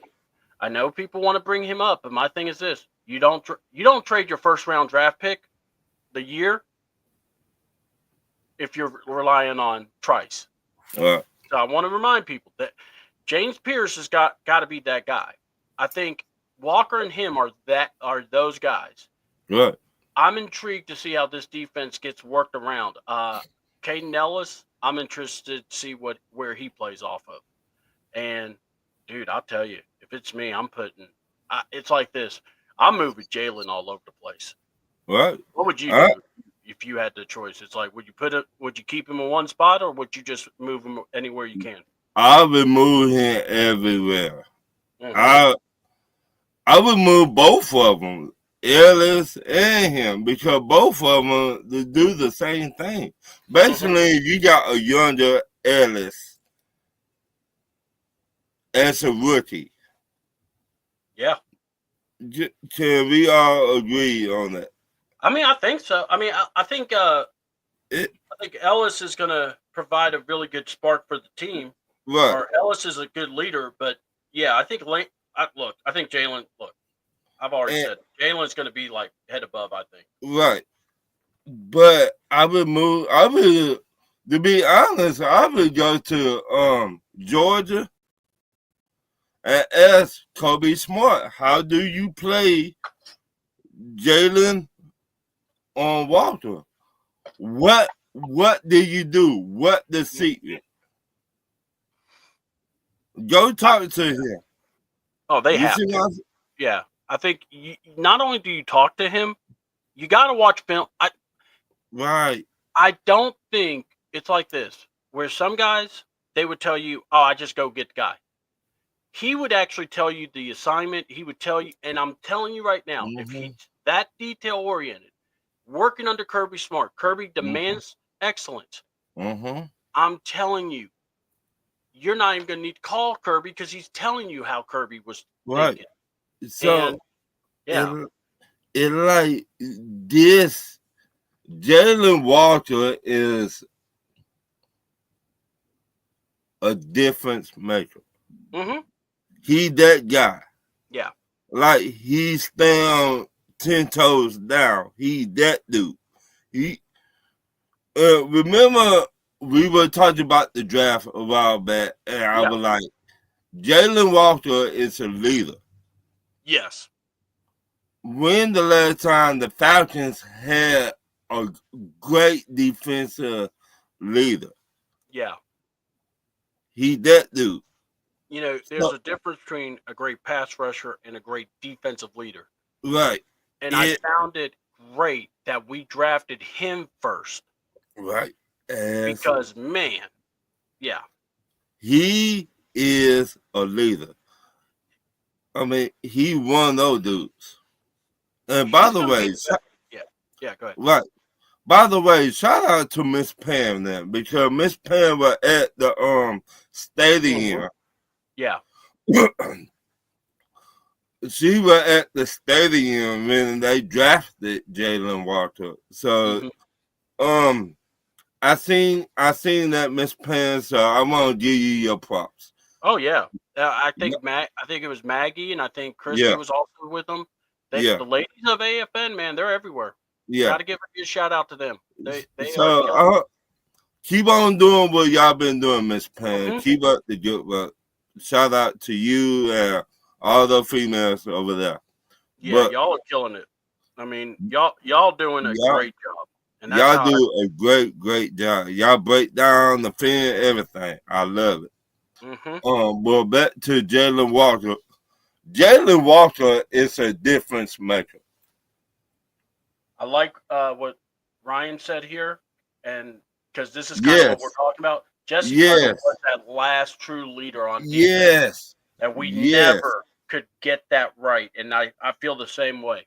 Yes. So if I'm Raheem Morris, I would call Jesse Tuttles to train him. I would call him. I'd be like, Jesse Tuttles, hey, are you busy? If you're not, then I got a project for you. But it's not even a project. but I want you to train Jalen Walker to Yeah. be the best. Anytime, Miss Pam, keep on Yeah. doing y'all thing over there. I really want to see Walker and Pierce on the field. Curious to see how AK will do. Look, AK is it's gonna be one of those. Just to get off the pot, he may have one of those great years, right? and then again, hey, he may just be one of those that it's just his time. So we'll see. Jesse Bates is the lead. He is the leader of the defense, King Rich. Don't get me wrong now, but don't. I'm telling you, Jalen Walker is the guy that you'll see. You'll see. Right. Thank you for the shout out. Much appreciated. It was a lot of fun. And it's like subscribe to all Atlanta podcast creators. Thank you, Miss Pam. You are amazing. But Jalen Walker is just one of those dudes. Don't get me wrong. Bates, I love Bates to death. Mm-hmm. But you got a different animal when you got Jalen Walker. You got a different animal. They don't make them like that. No. They don't grow on trees like that. So I had to say that. No. I like this pick, and I think with Georgia, in the era of NIL, Georgia's going to be that one school though that goes you get in the NFL when you come here. Right. We'll prepare you. And if you notice, a lot of teams are saying, man, get you a dog, get you someone from Georgia. It like 4 teams in college that will prepare you to go to the NFL. Yeah. Georgia, Bama, Tennessee, and Notre Dame, in my opinion. Matter of fact, just about all our draft picks were captains. See, that's something cool too. That's a good thing. Because, and I really like the Watts pick. I really do. And then a healthy Troy. All right. Miss Pam, I love you. Look, Troy, I'm going to say it. Troy Anderson may be the guy looking out, looking in. Because he may be like on special teams or used sporadically, which would be good for him. Right. But as a everyday starter, I don't know, because every time we needed and depended on him, he was out the next day. Right. So that makes me question his ability. Right. I mean, that one game he was great, but the problem was that was one game out of 17. Right. And King Richie, Texas, yes. Mm-hmm. And Oregon. Oregon is coming up because they got Danny Lanning. That's true. Yes. I forgot about him. Oh, he is a good special team, and I think he'll make his money. You can make money as a special teamer. Yes. Yeah. I think that's no shade. I think that you can actually make your money as a special teamer. When somebody get tired, you bring him in as whatever linebacker or pass rusher. He could cover. I mean, just see how he does. I'm interested to see how he plays and how he steps up with everyone being here. Right. Is there going to be I need to really escalate my game? You see what I'm saying? How he's going to rise up to the competition. Right. So, but let's see. We got hold on, Troy's more time at Piedmont Hospital. Brian from the Birdcage, you are so good, man. I tell you what. And Grady Hospital. You're real helping out. He was over you. I wouldn't say that. I mean, homeboy was hurt pretty early in the year. Your best availability is availability. Yes. And Brian, if you were here, I would be asking you, because I know, when we talk about this, I asked earlier, this draft has to tell some of those guys on that defense, man, you better be ready, because if not, your job is being taken. Yes. This a warning. This a warning sign. Oh yeah. This oh shit, we better get our shit together. We know what coming. Yeah. And by the way, this might change him to change his strength. he needs to change something. At this point, I would have been looking at it going, man, oh shoot, man, no wonder my phone was weird. My bad, man. Hold on, I love Ryan. He always does the following. I sent you a DM. Yeah, he did. God dang it. Here we go. Give me a minute. We're going to bring Ryan in if I can make my phone work. My phone has been retarded today. Woke up and I was trying to get all this stuff done. I was like, man, what's going on here?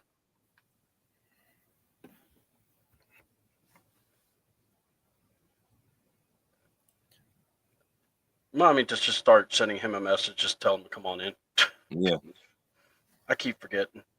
I had all the stuff with the lawnmowers today, and I was like, man, I need to get this done.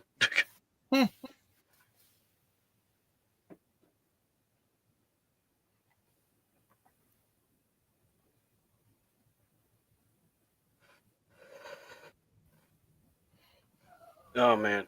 So, yeah. And yeah, the whole thing where I heard people talk about, what was it, with, Shador. I know I may have rubbed some people wrong, but my thing is, look, it's on you now, Playboy. Right. You want on this, you better step it up. Right. You don't, Shador need to man up now. Yeah. You drafted in the NFL.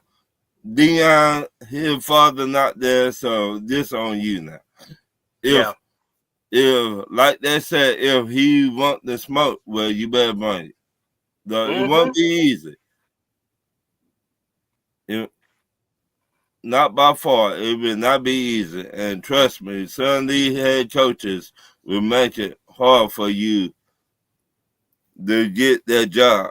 But you better bring all that smoke with you, player. Now, see, I'm not going to call this man the junkyard dog and anything, but I'm going to just say, Mr. JYD, by the way, love that video you sent. Man, that's an old school right there. I appreciate that. You know that. So come on, Mr. Historian. You are in the Morning Madness crew. What you got, man? What you got? Man, it depends on what you offering. So I'll just say this here. Competition breeds competition. And I'm just gonna keep it honest with you. Half of these picks that came through during the Dan Quinn and Arthur Smith era, it's a lot of these guys is getting ready to get their walking papers. I'm telling you that now. A lot of people want to sit here and be on the fan favorites. I'm not gonna bash anybody because hey, people fall in love with players, but I'm gonna tell you just like this here. Availability is your best ability, as I said. Yeah. And Troy Anderson is a project player. Let's keep it a buck. Yeah, he's made some plays and he's had some flashes of some things, but I'm gonna keep it honest with you. What has he really done to remain in Atlanta? No. Let's be real on this. What the hell has he done to remain here in Atlanta? That's my question. Ryan, his best game was a game he got hurt in. Man, I mean, when I say it's sickening, it's sickening. Yeah. Like when you sit back and a lot of these people who are stuck on certain players, I'm looking at it like this. It's time to trim the fat. Yep. It's time to get rid of some of the riffraff that's been up in here. I went old school with that one. I was talking. Me and my grandfather was talking about this. It's a lot of riffraff that's here that shouldn't be here still. Ain't that the truth? Being honest, a lot of riffraff. And if you really look at how the draft, played out, the draft was pretty much letting you know that Terry finally, they took the gag out of his mouth, and they also took the handcuffs off. Right. So all I can say is in the place, what's going on, Auntie? Yo? But all I'm saying is this: when you really look at it, this Falcons team has no business losing this division this year at all. No. Right. When we did, think about this. Look at what we did, and we had a weak division, and it wasn't that great this year. Yeah. I mean, just think about that, fellas. And when you sit back and pay attention to everything that's going on, and you look at how the front office is moving. Rich McKay moved aside. You can tell he moved aside because I really believe that he was hearing a lot of the chirping from everybody. And I know they're saying, Terry, guess what? You on your own on this one. If you don't make it, you in hot water. So with the draft that he actually composed this year, I think that not only did he save his job, Penix extended his job for another a year or two. But this draft has cemented his place in this front office because they saw how he moved. So let's be honest. There's no more Terry. I'm going to be honest with you on this. I'm still going to be tough on Terry, but there's no more Terry slander. He showed me that he understands what being competent is when it comes to the draft and the evaluation process and the talent we were able to acquire. Now, as for my head coach, the verdict is still out. You have to deliver a playoff berth, and you have to deliver a division title at this point. If you don't get a division title, you got to have a playoff berth and a playoff win. For me to be satisfied with your progress during the season, because winning one extra game means nothing. Right. I mean, and I sit back and I look at this whole situation right now. Jeff Ulbrich got to earn my trust. I appreciate you manning up, taking responsibility for what you did. And C-Dub, I got to disagree with you on that. From being a former player and trying to get to that level and understanding the sacrifices that guys make, understanding you pass out. Let me tell you this here. This is what people don't understand. If you never played at the college level, semi-pro level, or, trying to get to those levels through high school and everything, you'll never understand a lot of this if you're a good player. A lot of the stuff that you sacrifice and a lot of the time you sacrifice to do this, you lose out on friendships. Hell, I can tell you countless number of former teammates of mine, of guys I played against. A lot of us get cheated on more than we cheat on them. Say what you want. And the reason why I'm telling you this, now I'm not saying because there are some that do it. There's a lot of dudes out here that's sitting there sticking and rolling, but I'm gonna tell you this here. A lot of relationships are broken because of the time. There's more time invested into your craft than it is a relationship. And if you don't understand what that's like, you can't speak to me about it. You can't. And if you've never, and see, I've been there. I played semi-pro. I got hurt. High school. Played high school, played semi-pro. Was supposed to go to Southern, so I understand that process. And I got friends that played in the NFL. My old teammate, Rusty Smith, my boy Maurice Wells, who I had on the show. He went to Ohio State. I'm gonna tell you this here. We had many of Friday nights and Saturday nights that we missed out on parties because guess what we was doing? We was all running together at night. We was all finding somebody's house where we were lifting weights, doing workouts, doing things. I'm just telling you the type of stuff that guys give up to get to that point. So when you get to that level and you're sitting there waiting for that phone call and everybody, oh, it's just a prank call. Motherfucker, please. I don't want to hear that shit. Excuse my French this morning, but it pisses me off because you don't understand what guys go through to get to that level. Look, I say it like this. Why I say it was no big deal is because the person who got pranked said it was no big deal. My thing is this. Again, I'm not saying do it. I'm not but saying that's Shedeur. But see, Doug, Shedeur comes from a family where he had a silver spoon in his mouth. I'm talking about talking about the guys who don't come from that. I'm talking about the guys where you got to realize that part. And that's like, here's my thing. I get prank calls. I get that. But for you to record yourself doing that dumb stuff, and now we can identify you. Yeah. My thing is this. There's too many stupid things that happen with that. First of all, you recorded yourself. Stupid. All right. And then your dumbass friends made sure you were in the video. It's like, y'all are dumb. And what I've always said, to fix all this, especially now with the technology, video call. You can't prank a video call. I agree with You you know, on that, but at the you know. same time, until they switch their protocol, Oh, this I is going to know, be but some of the issues you have hey, because. this is why But we're think about talking. this, man. See, But Dub. what I'm saying is I look at this. The way everyone was reacting to all this is what I'm saying is there's nothing we can do. Okay, let them work it out. That ain't my problem. That's hey, No, Ulbrich, but I if want you to ask you his something kid, beat him. because you giving it that, but I want to give you a perspective, as I said Mhm. before. When you got a guy, this is all he Yeah, has. You know what I'm saying? Yeah, he might have graduated school and he might have been able to do some things, or he decided to leave early. This is yeah, all he has. yeah. You got No, his I agree. family banking on There are a him. lot more players that have been prank called. It's not. No, I This isn't get. like he's I'm not trying the to first I'm to trying to have. get you to understand this point Yeah, because you ain't budging, but I'm still gonna tell you this because you're I'm on good. that side of the fence where I got you you. got to You good? understand when we say, look, you got some guys who come from a situation where Hmm.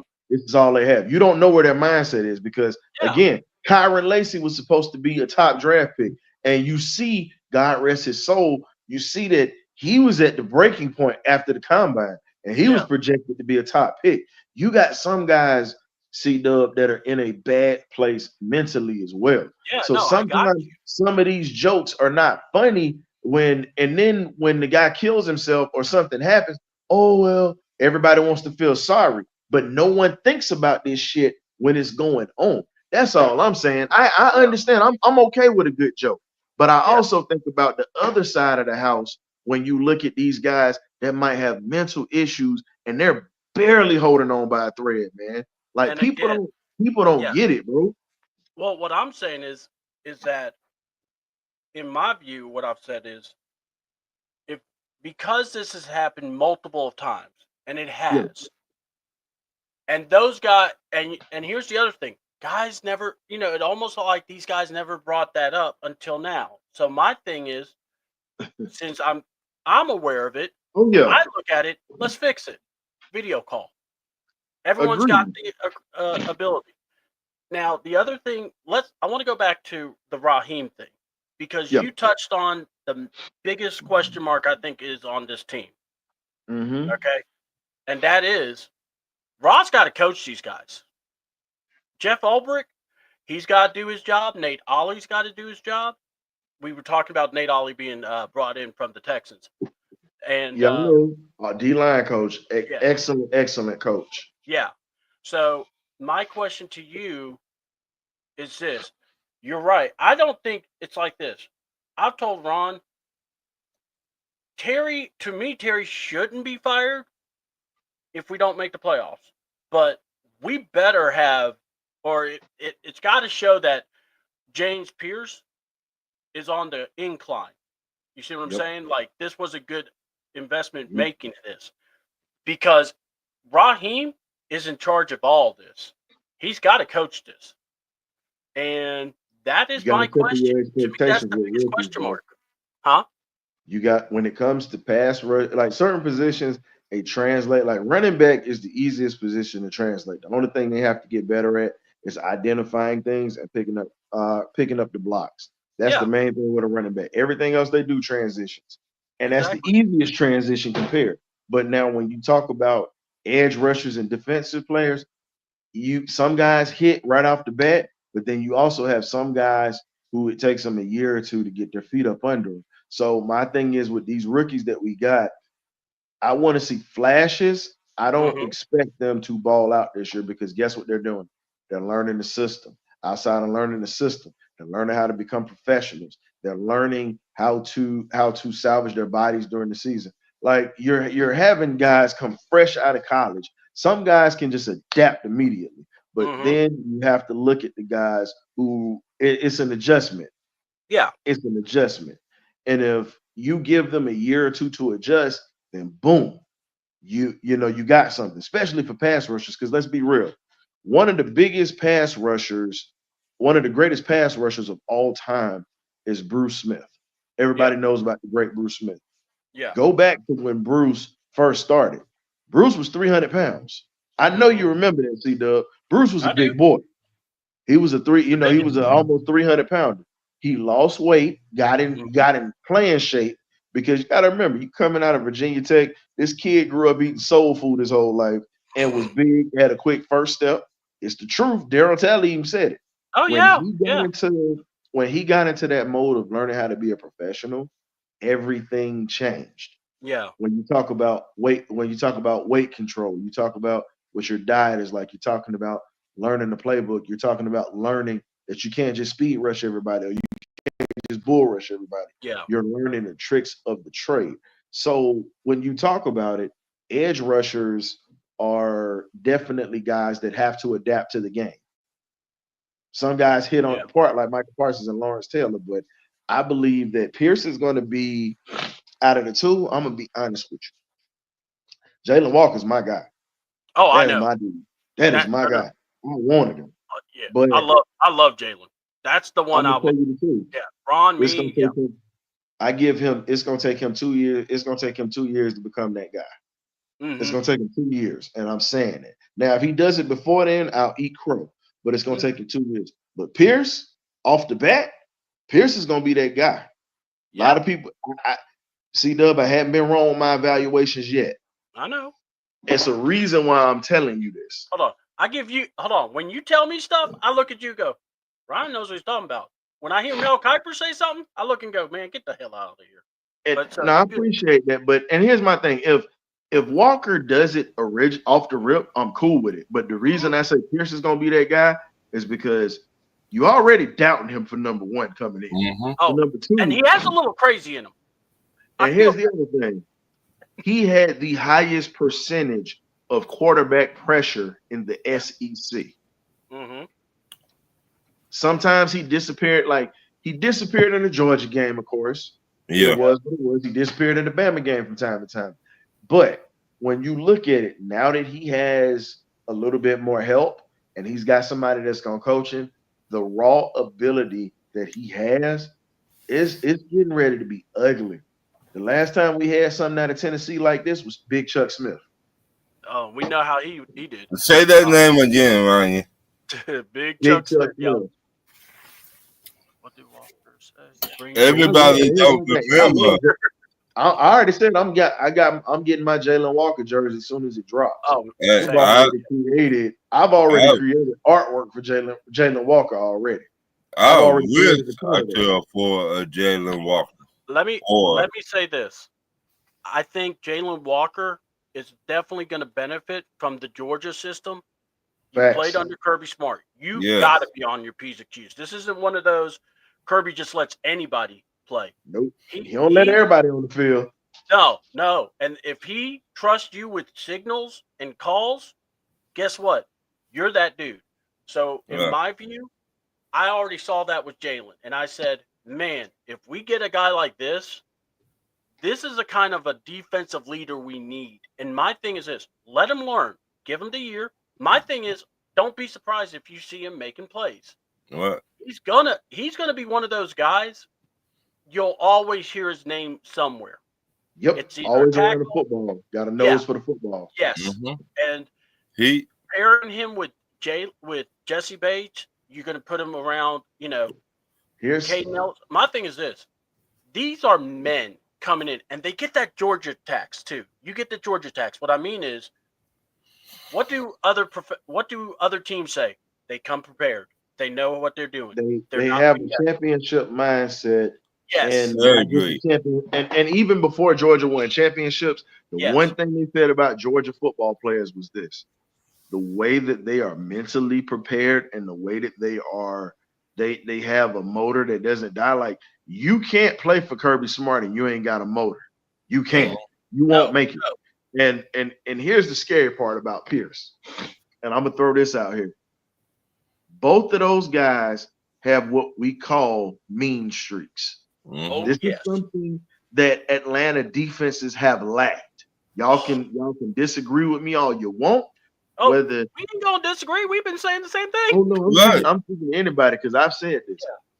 If you gonna bring in a guy of high character, you need to bring in the guy that's got a mean streak. He can be a nice guy off the field, but guess what? I need him to, when you on the field, I don't mind seeing him throw a punch. I don't mind seeing him. I'll take a 15-yard penalty for you to set the tone and let these jokers know that it's not gonna be sweet today. I'm okay with that as long as you ball. So again, Pierce is that one that don't talk much, but he let his pass do the talking. Woo. And I'm telling you right now, between him and Jalen Walker, and Walker talk trash. He's nice, but if you ever look at the clips of him at Georgia, Walker talk trash. Go back to that Texas game that they played. God, yes. And, Hold on, and where he was talking to his son, that tackle. Kelvin Banks, who's with the New Orleans Saints right now. Just think about it. He was checking in on his son. I want you to think about this, C-Dub. He told Kelvin Banks, y'all can do everything y'all can to stop me, but you still not going to stop me. I'm still going to make plays. So what's the purpose of you even coming on this field? He told him that. I said, that's the most disrespectful thing you can tell a guy let's be real. Kelvin Banks, and this is just to tell you how good Kelvin Banks is, because I got to give the Saints some credit. They got one. Banks was an All-American from the time he stepped on the field as a freshman until now. And then he became All-SEC this year. So again, and this is their first year in the SEC. So again, when you talk about it, all I'm saying is Jalen is one of these guys that I believe his infectious personality is going to get. But him and Pierce talk trash on the field. That's something that we don't have. They talk trash, and they mean. I don't mind. I want to. I love it. I've been saying we need guys they're not quiet like y'all think, man. Who? Like I tell people, Jalen's not quiet like y'all think. And no. I think what makes it even funnier is this. I think the meanest guy that played for us would probably be that played for Georgia. I would probably have to say Dan Jackson. Dirty Dan. And he went to Detroit. I was wanting him bad, but then when we got Watt, if we didn't get Billy, I wanted Dan. I wanted Dan too. And it's the reason why I said that. I wanted Dan. I know Starks is a guy who's just an amazing safety. Oh God, can't take nothing away from the kid.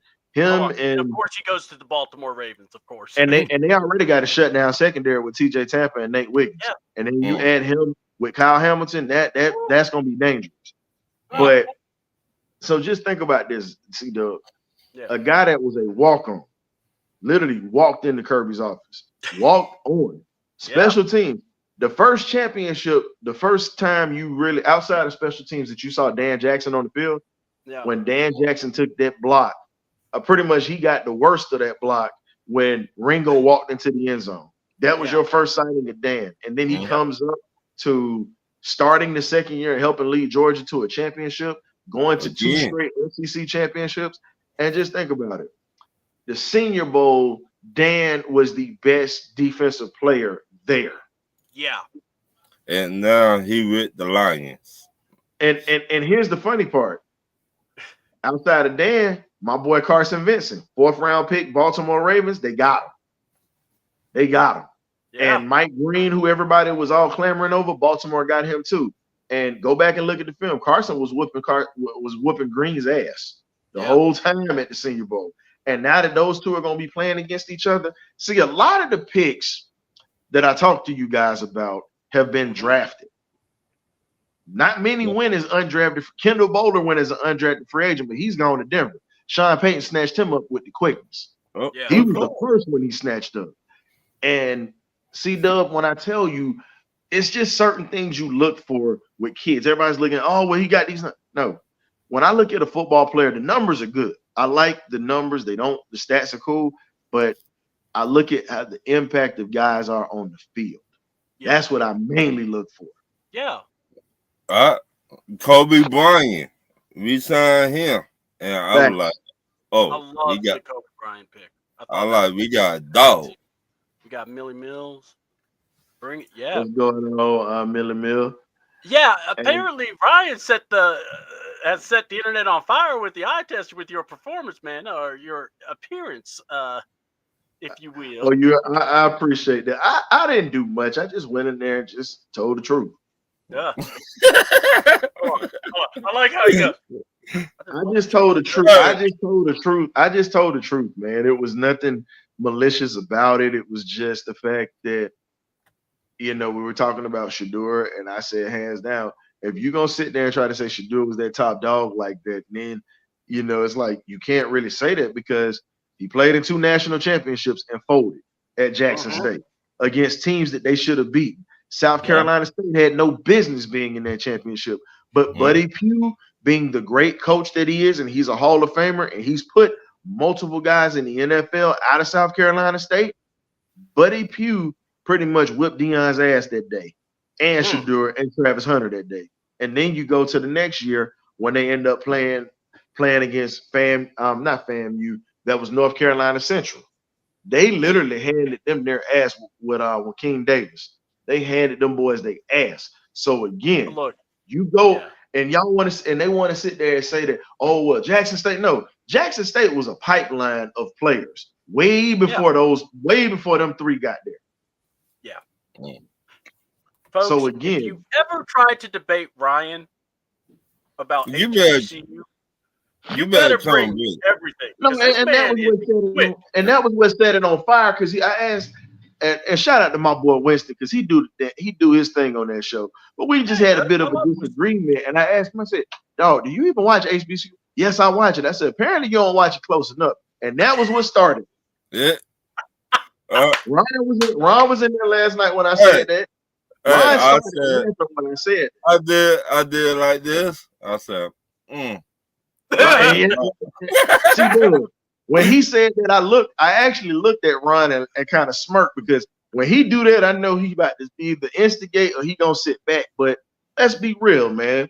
When you look at the type of talent that, Prime opened that door again for Jackson State to become to become recognizable on the national stage. But before Prime got there, let's be honest, man, you got 4 Hall of Famers out of that school, and then you have over 100 draft picks that have gone to the league out of that school, and they were good players. So again, when you sit back and look at it, Jackson State was always a football powerhouse. And I know that because they played against my SU Jags growing up. So again, the best, I'm gonna give you this here. That kid, Joshua Smith, that was in the undrafted free agency market, we knew about him from the SEC. Josh Smith is really a Jonnu Smith type of tight end.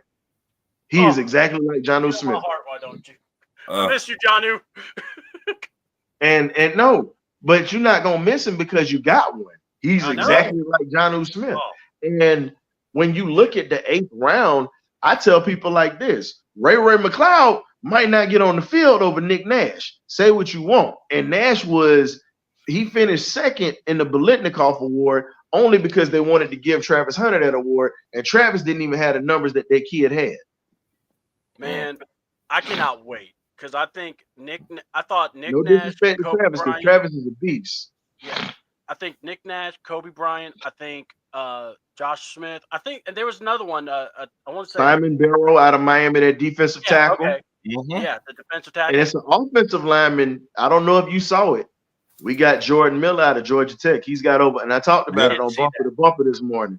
Yeah, over 300 snaps and only gave up 1 sack, just like Jack Nielsen out of Wisconsin. Over 300 snaps, and he gave up 1 sack. Do you think that it's possible that these tackles that we got, the Nelson kid from Wisconsin and the Georgia Tech kid, you think they can work their way into the lineup?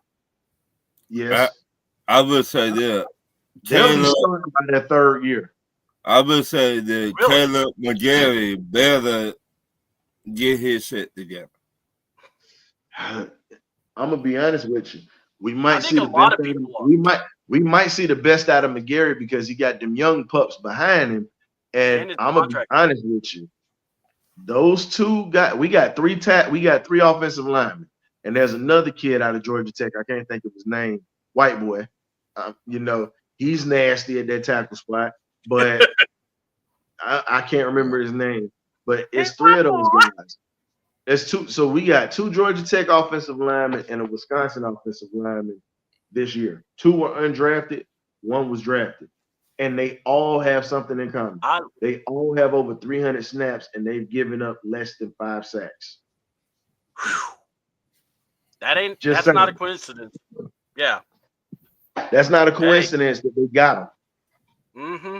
I mean, who? Gary wasn't that bad last year. We know this, but here's the problem. It's been his whole career in Atlanta. He's been bad.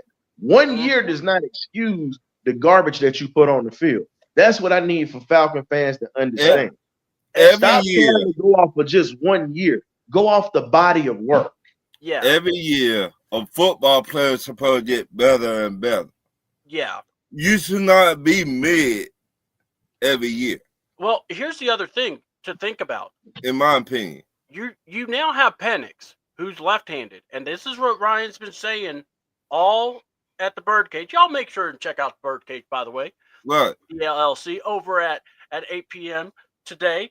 You know, make sure you come on in and, you know, put you a chair down and check out my boy Ryan as him and the Birdcage gang are. You got an open invitation to come in tonight, by the way. Open invitation.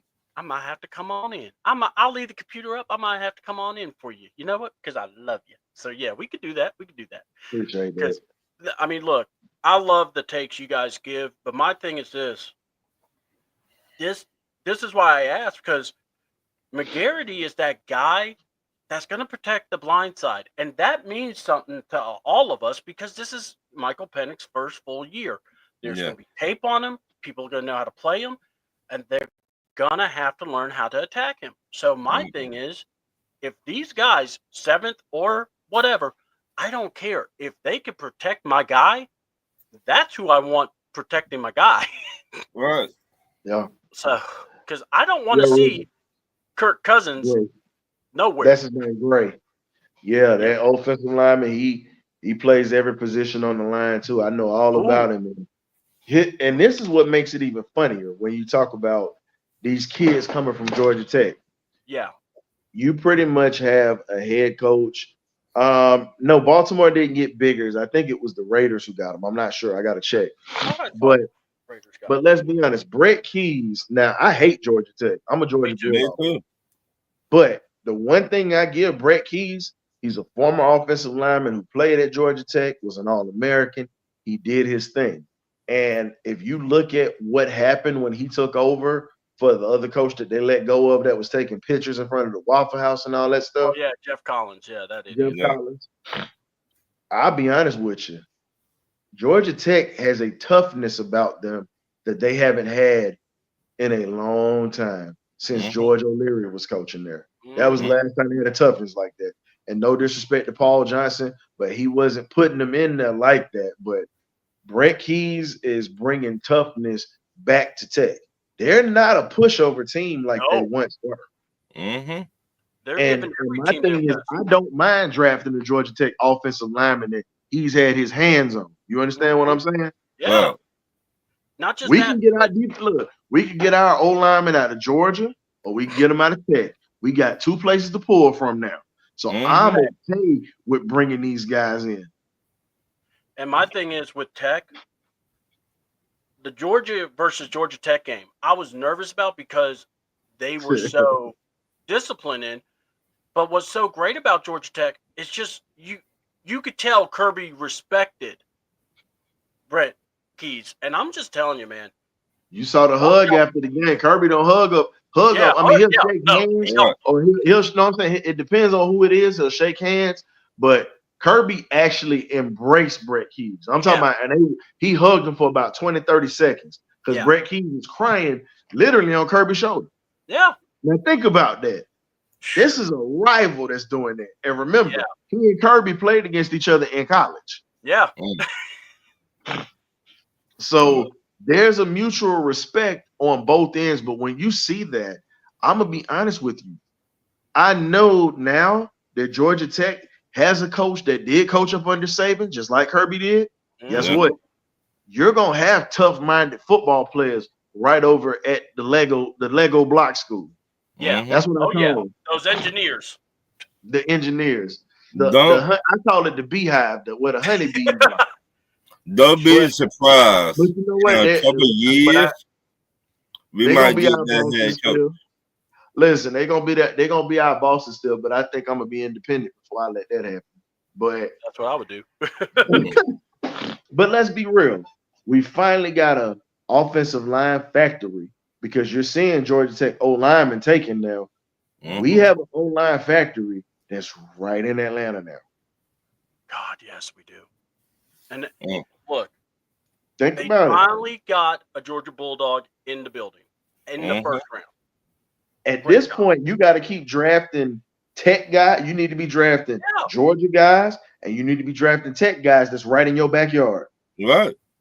But that's if they're worthy of a draft pick. Exactly. Make sure I put that out there. Yeah, yeah. If they're worth going that high for, yes, you should. So let's talk about it. All right. Because we're gonna wrap up here eventually. But what is it that most concerns you besides the head coach? But Okay. what player are you looking at going, all right, are you good? Is it P get off the pot time for this guy? Who's that guy for you? We'll start with Ryan, then we'll go Ron, then I'll give my person. I got a few. Oh, go ahead. Offensively, I got to say Ryan Nice the center because he's been a spot player. He's been starting a couple of games here and there, but he's not a true bona fide guy where he knows he's the man. Ryan now is the man at that center spot. You are the man. So that means you're controlling the tempo of the game right along with Michael Penix Jr. Not saying that he can't do it because we've seen flashes of it, but the one thing he's going to have to do every play, he has to take it one play at a time because it's going to be different being a guy that is the man that's going to own that spot. You're not a role player no more. You're the starter now. So I think he's going to have a lot on his plate. Kyle Pitts, of course, because now you don't have no look after what Brock Bowers did with 3 different quarterbacks, bro. You have no excuse right now and one of those quarterbacks was Kyle Pitts' quarterback, but we ain't gonna go there. But I'll say he's gotta prove it this year because he's got a contract on the line. Yeah. And then at that wide receiver spot, I got to see if my man, and I gotta say it because I love him, he's a special teams ace, but I want to see more consistency out of Kadero Hodge. And the reason I say that is because I love my HBCU players, but Kadero Hodge is a guy with that speed that he has, can literally not only stretch a defense, he really can make it a lot easier for Pitts and Smith and Charlie Warner and all these guys to get open. Those are my concerns offensively. On defense, my front seven, the whole front seven. And the reason I say that is because we don't know what we're getting. Talk is cheap. Talk is cheap. We hear this stuff in the offseason, but if we can't generate pressure, those new toys that we have from those safeties that are going to be in the back as well, and trying to get this secondary right with Kobe Bryant, it's not going to mean a damn thing if we can't get to the quarterback. So my front seven is my question mark, and my kicker. Who's going to be the kicker? Are we going to go? Are we going to go with the German, or are we going to go with? Or are they going to keep cool around? Those are my only concerns with players. Okay. Ron, what you got? Mine is the head coach, Raheem, got to put up a shut up this year. If you got to do better than you did last year. Raheem, you are no tight pants. Somebody take them out to Just for Men's or somewhere get some better pants. And Troy Anderson. Ooh. I tried to send you at Grady Hospital. You be at Grady.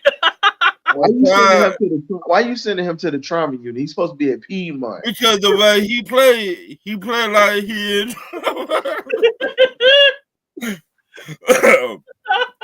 I tried, man. Every time he made a good play, he do something bad the next play. He get injured or something. I'm tired of it. And D Alpha. Mm. The Okay. bullshit you pulled last year. Hey, Ron, we got Billy Bowman now, dog. So I think Offer might be in trouble. I played it. He is. After that play, I'm pretty confident that Terry looked over at Raheem going, What? "No, we ain't. No, no, you can't do that to me." What? Dog, D Alpha, you got to do better, man. I don't even feel sorry for you. You've been here way too damn long to be playing like that bullshit you pulled last year. Oh my God, that was. If you don't get it together this year during training camp, your ass gone. Matter of fact, I would go get the U-Haul truck. And he'll take care of it with food stamps. You watched it, Mr. Offer. I would go get the U-Haul truck. He's like, "Don't worry, you gonna get out of here." What? I don't know where you going, but you gotta get the fuck out of here. Oh damn. Well, hopefully Ryan will come back. But all right, my okay. Any more? No, that's who. Right. My guys is simple. I'm looking at Kyle Pitts because you ran your mouth. Yeah. And you think we don't know any better. So perform. Show up. Well. And stop dragging the team down. All right. Other guy that I'm looking at is I am going to look at Newsel and I'm looking at McGrady. Okay. Yeah. Because and also Bergeron. Yeah. I look at him because if you might have your fix over at and move him to right tackle, fine. You got guys. Right.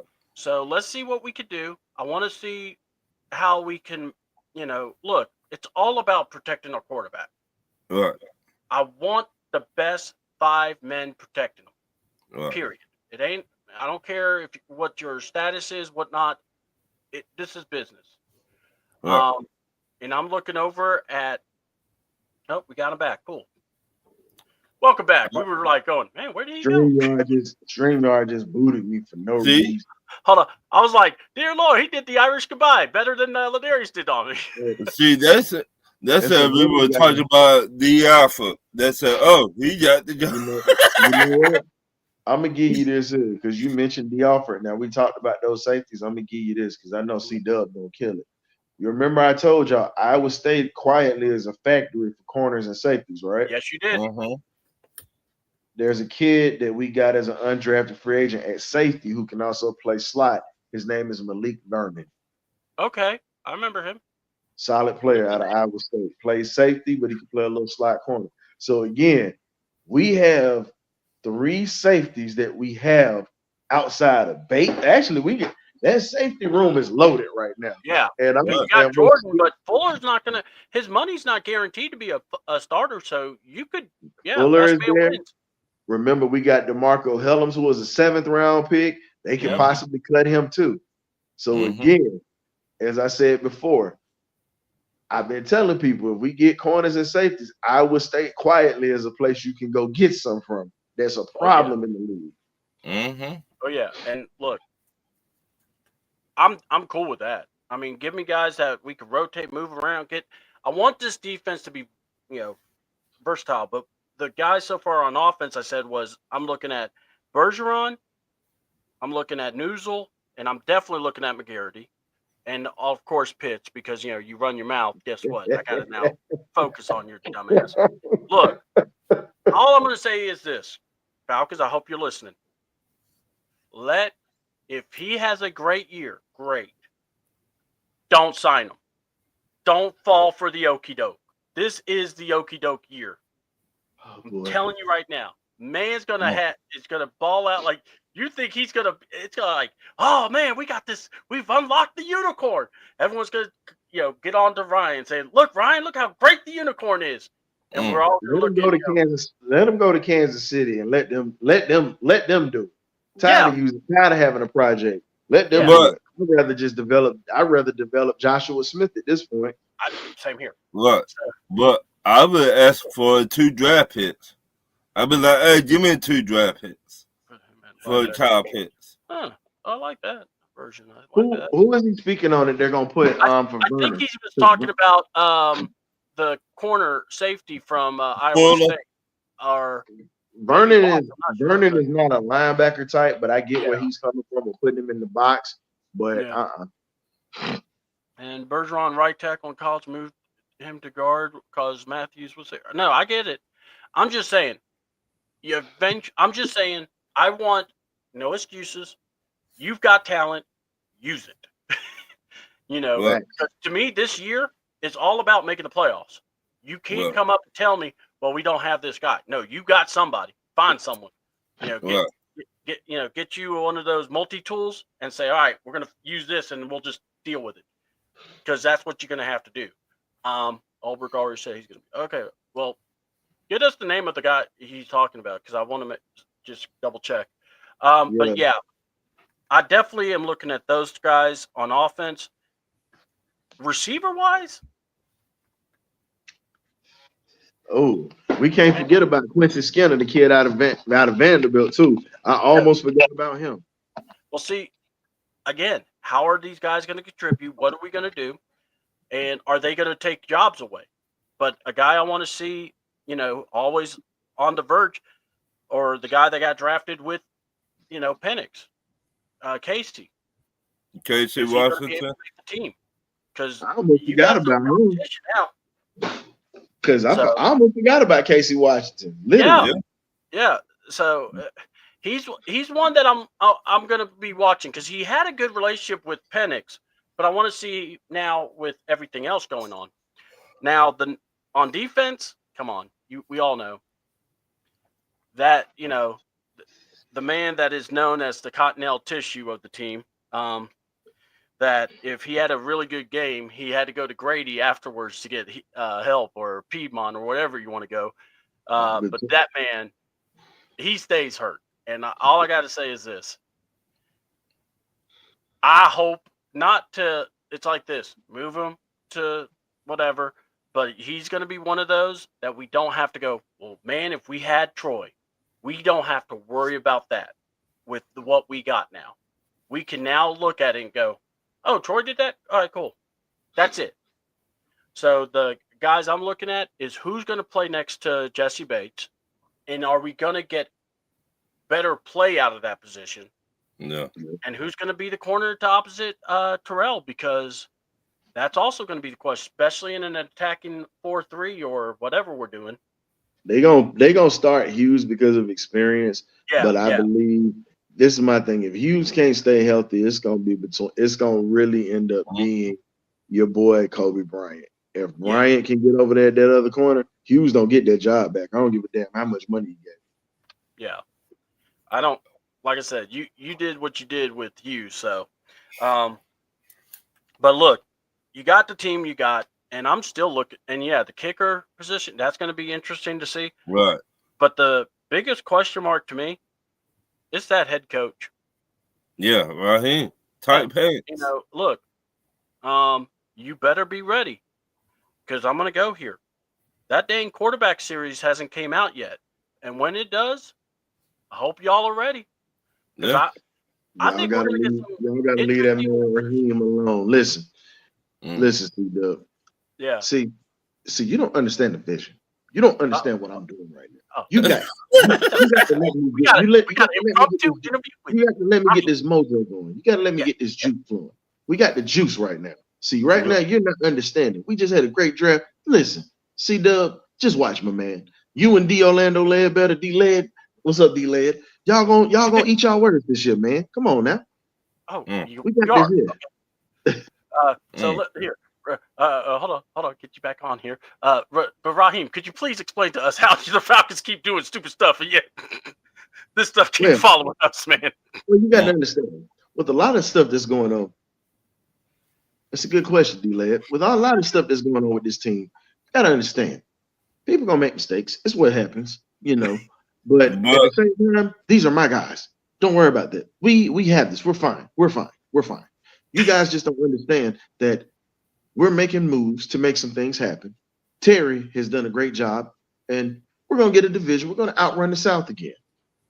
We're gonna outrun the South again. You gotta understand this, man. Be patient with us. Got a lot of young guys that are gonna get it done, and we're gonna give you a team that you're gonna be proud of.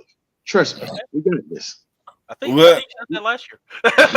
Well, we proud of the team, but we're not proud of you. I hear you say, Brother Ron, what's going on? How you doing? Hey, you got to understand, man. We're literally philosophically putting this thing together right now, brother. You got to understand. We got this going. Just like I know your blood pressure is high right now, but you got to just stay patient, stay with us. Just calm down, just relax. We got this, man. And do you still got those timeouts from the Washington game last year at home? No, you got to understand. It was just a bad moment. Those timeouts were there. I didn't use them, but you know what? We're gonna have fresh timeouts this year, so I'll get you rekindle that, and we'll make that up. I got you on it, man. I got you. There go 3 more timeouts. You finna take home then. There we go. We got him right there. There he goes. He's got him right there. He's knocking him right there, folks. He can't wait for the next prime time game. I can't even sit here and do that with a straight face. You ain't right for putting that picture up, because you literally made me break character just now. Well, I'll tell you. Well, you know what? That's great. Listen. That's a good picture of me. Shout out to my new drink called Timeout. We're going to definitely be one of the best flavored soft drinks. We also got our energy drink line coming down too. We're going to have the juice for you. Timeout, sodas, beverages, juice, anything you can think of. Hell, we even got the protein powder coming. We got that juice for you, baby. Timeout. It quenches your thirst. Hey, I literally just came up with that off the top of my head. That's the shit. See? I ain't doing nothing, man. Y'all learning something every day. This man is the next Billy Mays here. But Raheem's gonna have a job after all. Raheem got the fantastic product. Raheem got the coach better this year. Oh, yeah. He got that. There will be no listen. As Richie says it, there will be I'm gonna go in biblical terms for you. Thou shalt not be any Terry Fontenot slander or bear false witness on my Falcons neighbor in Terry Fontenot. Y'all like how I did that? Yeah, I like that, but I don't got no problem with Terry no more. He got my boy from Georgia. So hey Rich, I had to do that for you one time, man. I had to throw the biblical reference in, brother. And James Pierce Jr. Now, if we just get tight wide, Raheem, the coach better, then we be doing something. You know what? I just literally came up with an idea for something I'm gonna do tonight. You know what? Man, y'all, you know right, Ryan. You know, he may not be right, but he definitely left. You're not right. You're not right. Look, my favorite. Look, all I gotta say I didn't do anything. I just said I might do a little something. Right. I'm all in. That's all I'm saying. But no, when I think of Raheem, look, this is all on him. It really is. Terry did everything he needed to, and to take the risk about the first round pick. Look, if everything works, the first round pick becomes you can get it moved later down. Mm-hmm. It's on this team, and we're gonna see. And I'm not mad. I think Terry did the right thing. He did it. Now, of course, he's doing this the year where it's on him or not. But you know what? At least he did it. And I like the fact, hey, I got the most talented guy that fell to us at 15, but I want to come back and get this guy. You know what? If you love that guy that much and you want to come back up, you did it. Right. And I'm ready to see what he does. And like I said, Albrecht and Ollie, let's see what you can do, because this is now your job. Right. I think it's gonna be. Well, I have faith in Coach Ollie, because if you can get the New York Jets to be a top defense, and you can get the Texans to be a top D line, you get the Colts to be a top D line. I think that you can do this with Atlanta, with some of the pieces that we have. And don't forget about our defensive tackle that we got from the Rams either. Yeah.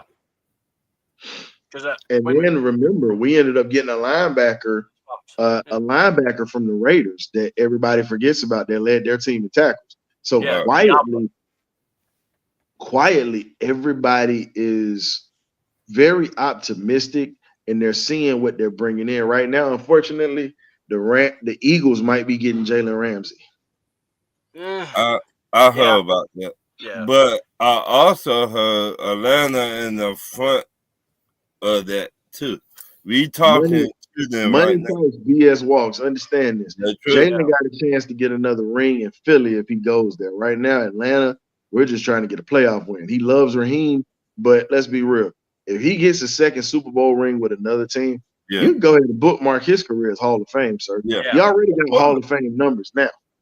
Then, of course. You give him another ring that cements his place in Canada. Yeah.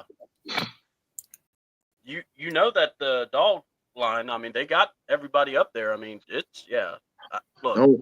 Listen, I don't want to know. Listen, I live here for right now. I'm gonna be moving eventually, but I gotta definitely listen to these people up here. Hey man, your Georgia Bulldogs are amazing. And you gotta understand how sick I am thinking about this. They took a dog, but again, I still get sick thinking about Jalen Carter being here and not in Atlanta right now. Could you imagine Jalen Carter and now you're bringing in this kid now? I said it a while back. But I'm not going. But here's my thing. But the rich got richer. The other guy that I felt like that had similarities to a Travis Hall was Ty Robinson out of Nebraska, and Philly got him in the draft. And that was a guy that I wanted to come to Atlanta because we haven't really had a D-line presence in the middle like that. No disrespect to Grady because he was working his ass off and doing his job. But think about it. When you have Nate Archambault, you go from that to Travis Hall. You go from that to Ed Jasper. You go from that to Jonathan Babineau. I mean, Rashid Hageman, even the short period of time he was here. When you go back to all of these D linemen that we've had in the middle and you look at the pressure that we've gotten, I can even go back to say Jeff Merrill, and then after he retires, you know, a couple of years goes down with Mike Pitts, and then you go with Oliver Barnett, who came in the 90s. So we really have to establish that nose tackle position for our defense to work. We're going to be an attack style defense, but you got to have somebody that can hold up in the middle. Yeah. I mean, that is still going to be the big question. Who can be that guy for us? And I was hoping we could have answered that at least in the draft, but look, I'm not mad with what we got either. I think it really came off well on that. Let's see. You guys see the I wanted to get the big boy that went to Tampa Bay to be that dude. Oh, yeah. And wow. So the guy that wants to throw balls in the dirt was the last player drafted that was born in the 1900s. Wow. That's something. I'm going to tell you right now, just because he missed the throw at the combine, don't be surprised. I need y'all to go look at his footage. Oh, his footage is good. Yeah, he's good. And he runs a 4.4. Yeah. I actually saw the plays he was making in Louisville because I would watch some ACC games. He's good. I just thought it was funny how people picked that one throw and I'm sitting back like we trolling as Falcon fans, but I'm gonna tell you the honest to God truth. He's gonna be more of a pain in our ass than what you think. Yeah. What else is new? We just said nailing the draft, but they're doing stupid stuff. That's what Falcon fans and us do. And I mean, look, my thing is this. I'm intrigued by what we did, and I do miss Paul Sully. I miss that big old Samoan. Man, I just hope that, like I said, somebody will come in and really make some plays for us. I'm interested in the Fox guy, Morgan Fox. I'm gonna say Syracuse fan. I won't disagree with Kyle McCord being one of the best quarterbacks in the draft, but I'm gonna keep it a buck with you. Yeah, I think the best quarterback in the draft isn't Kyle McCord, isn't Shedeur, isn't Jackson Dart. I'm just gonna keep it a buck with you. I think that this draft, and you talk about quarterbacks, as much as I hate to say it, Will Howard's gonna be that guy. He fell into a great situation in Pittsburgh, and the production is gonna be there. I mean, Will Howard took Kansas State to a Big 12 championship. Yeah. Just saying. And he goes to Ohio State, and I don't like him, like Ohio State either. He leads them to a national championship in his first year there. That is good. And Yeah. so, and now you got DK Metcalf, and then you also have George Pickens that you throw into in Pittsburgh, Yeah. and Darnell Washington. Oh yeah. And don't forget Fryermuth is still alive. So yeah. So again, Aaron Rodgers possibly could be showing up, or he might not. But Will Howard he fell into a great situation that's going to cater to his playing style. Now, I think Kyle McCord or whatnot, depending on where he went, I can't even remember exactly where he went, but he's a dangerous quarterback as well. But he's a rhythm guy. He can throw it deep, but he's a rhythm guy. And we all know Cam Hayward. I'm saying not Cam Hayward. I'm thinking Cam Ward. I was thinking about Ironhead Hayward. I don't know why for a second, but Cam Ward, I feel as if I'm gonna give you this, C-Dub. Warren Moon took his number, even though two different teams but the same franchise. Warren Moon took his number 1 out of retirement and gave it to Cam Ward. Yeah. He's never taken his number off the rack for anybody. Yeah. Anybody that's come through. That tells you something. If Warren, and think about it, they made a promo out of it. And when Warren walked up to him, he says, keep this tradition going. Make this number great. Told him that. When Warren Moon tells you that, that's big. Yeah. I mean, and look, I like him. I was very impressed with him. And the closest thing we have to Warren Moon right now is, and I still say it, if you take Michael Penix's jersey number off of him, if you take his name off of him, that's the closest thing you have to a Warren Moon in today's game. And I know people are going to ridicule me for that, but I think Warren Moon is one of the greatest quarterbacks of all time.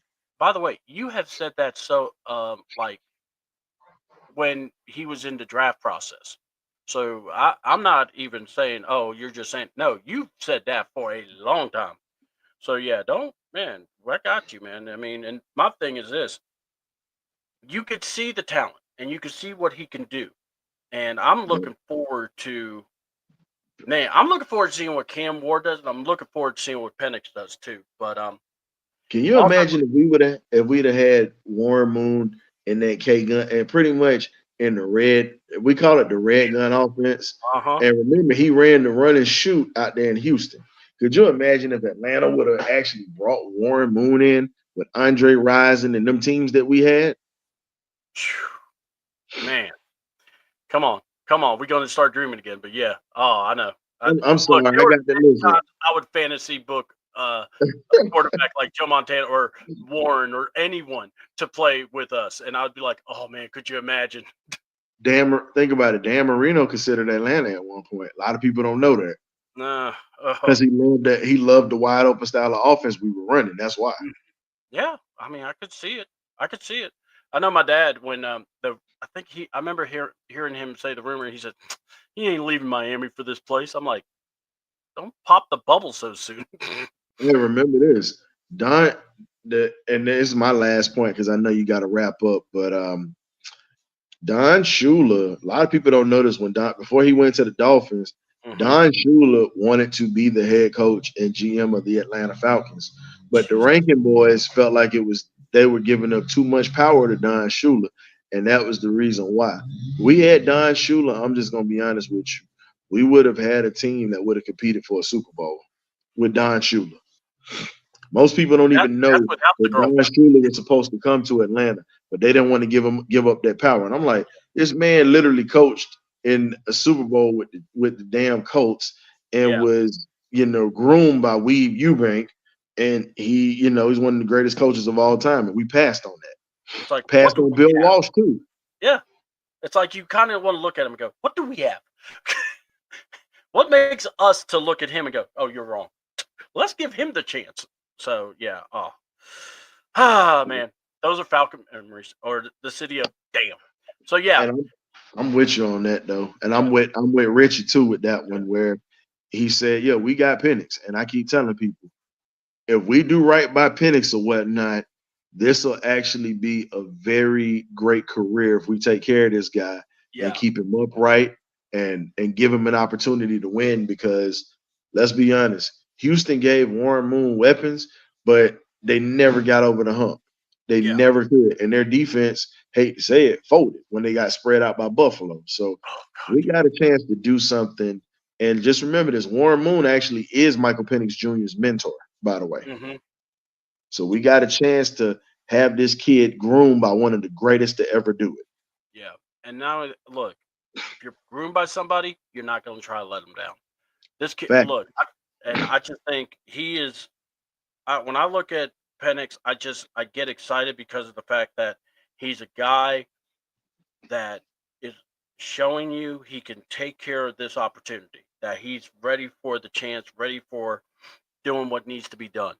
And Exactly. I'm looking forward to it. And I guess we'll worry about the Kirk Cousins stuff later on. We'll worry about everything else later on. But look, Ryan, tell the good people where to find you. I still threw a shout out about your show, but go ahead and also plug it. And just tell the good people where to find you. I see somebody said Michael Vick should mentor Penix.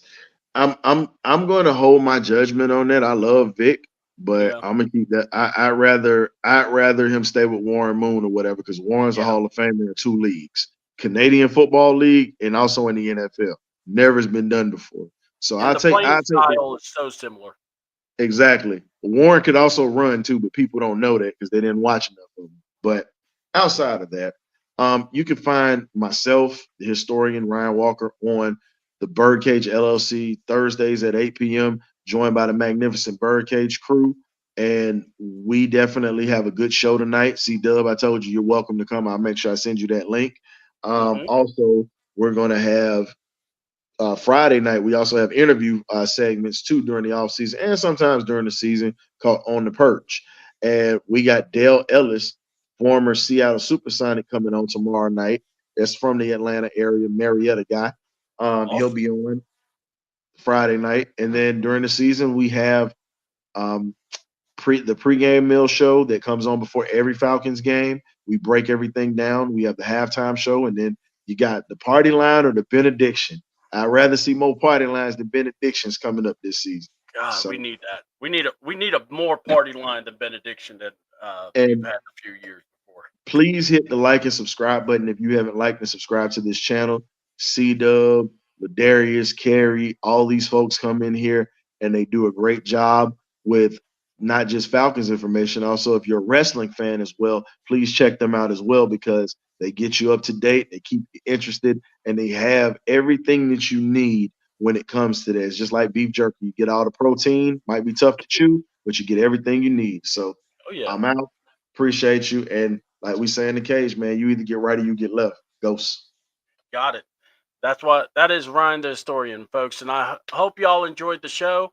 I know a lot of people had to bow out quickly, so let me give their plugs real quick. To find Ladarius, go to Ladarius_Brown on Twitter. Man's always putting up some great stuff, some good things. Always talking positive about the women's sports, and you can always find him doing his thing. And also check out, he might have a podcast popping either this Friday, maybe next Friday. I'm not sure yet.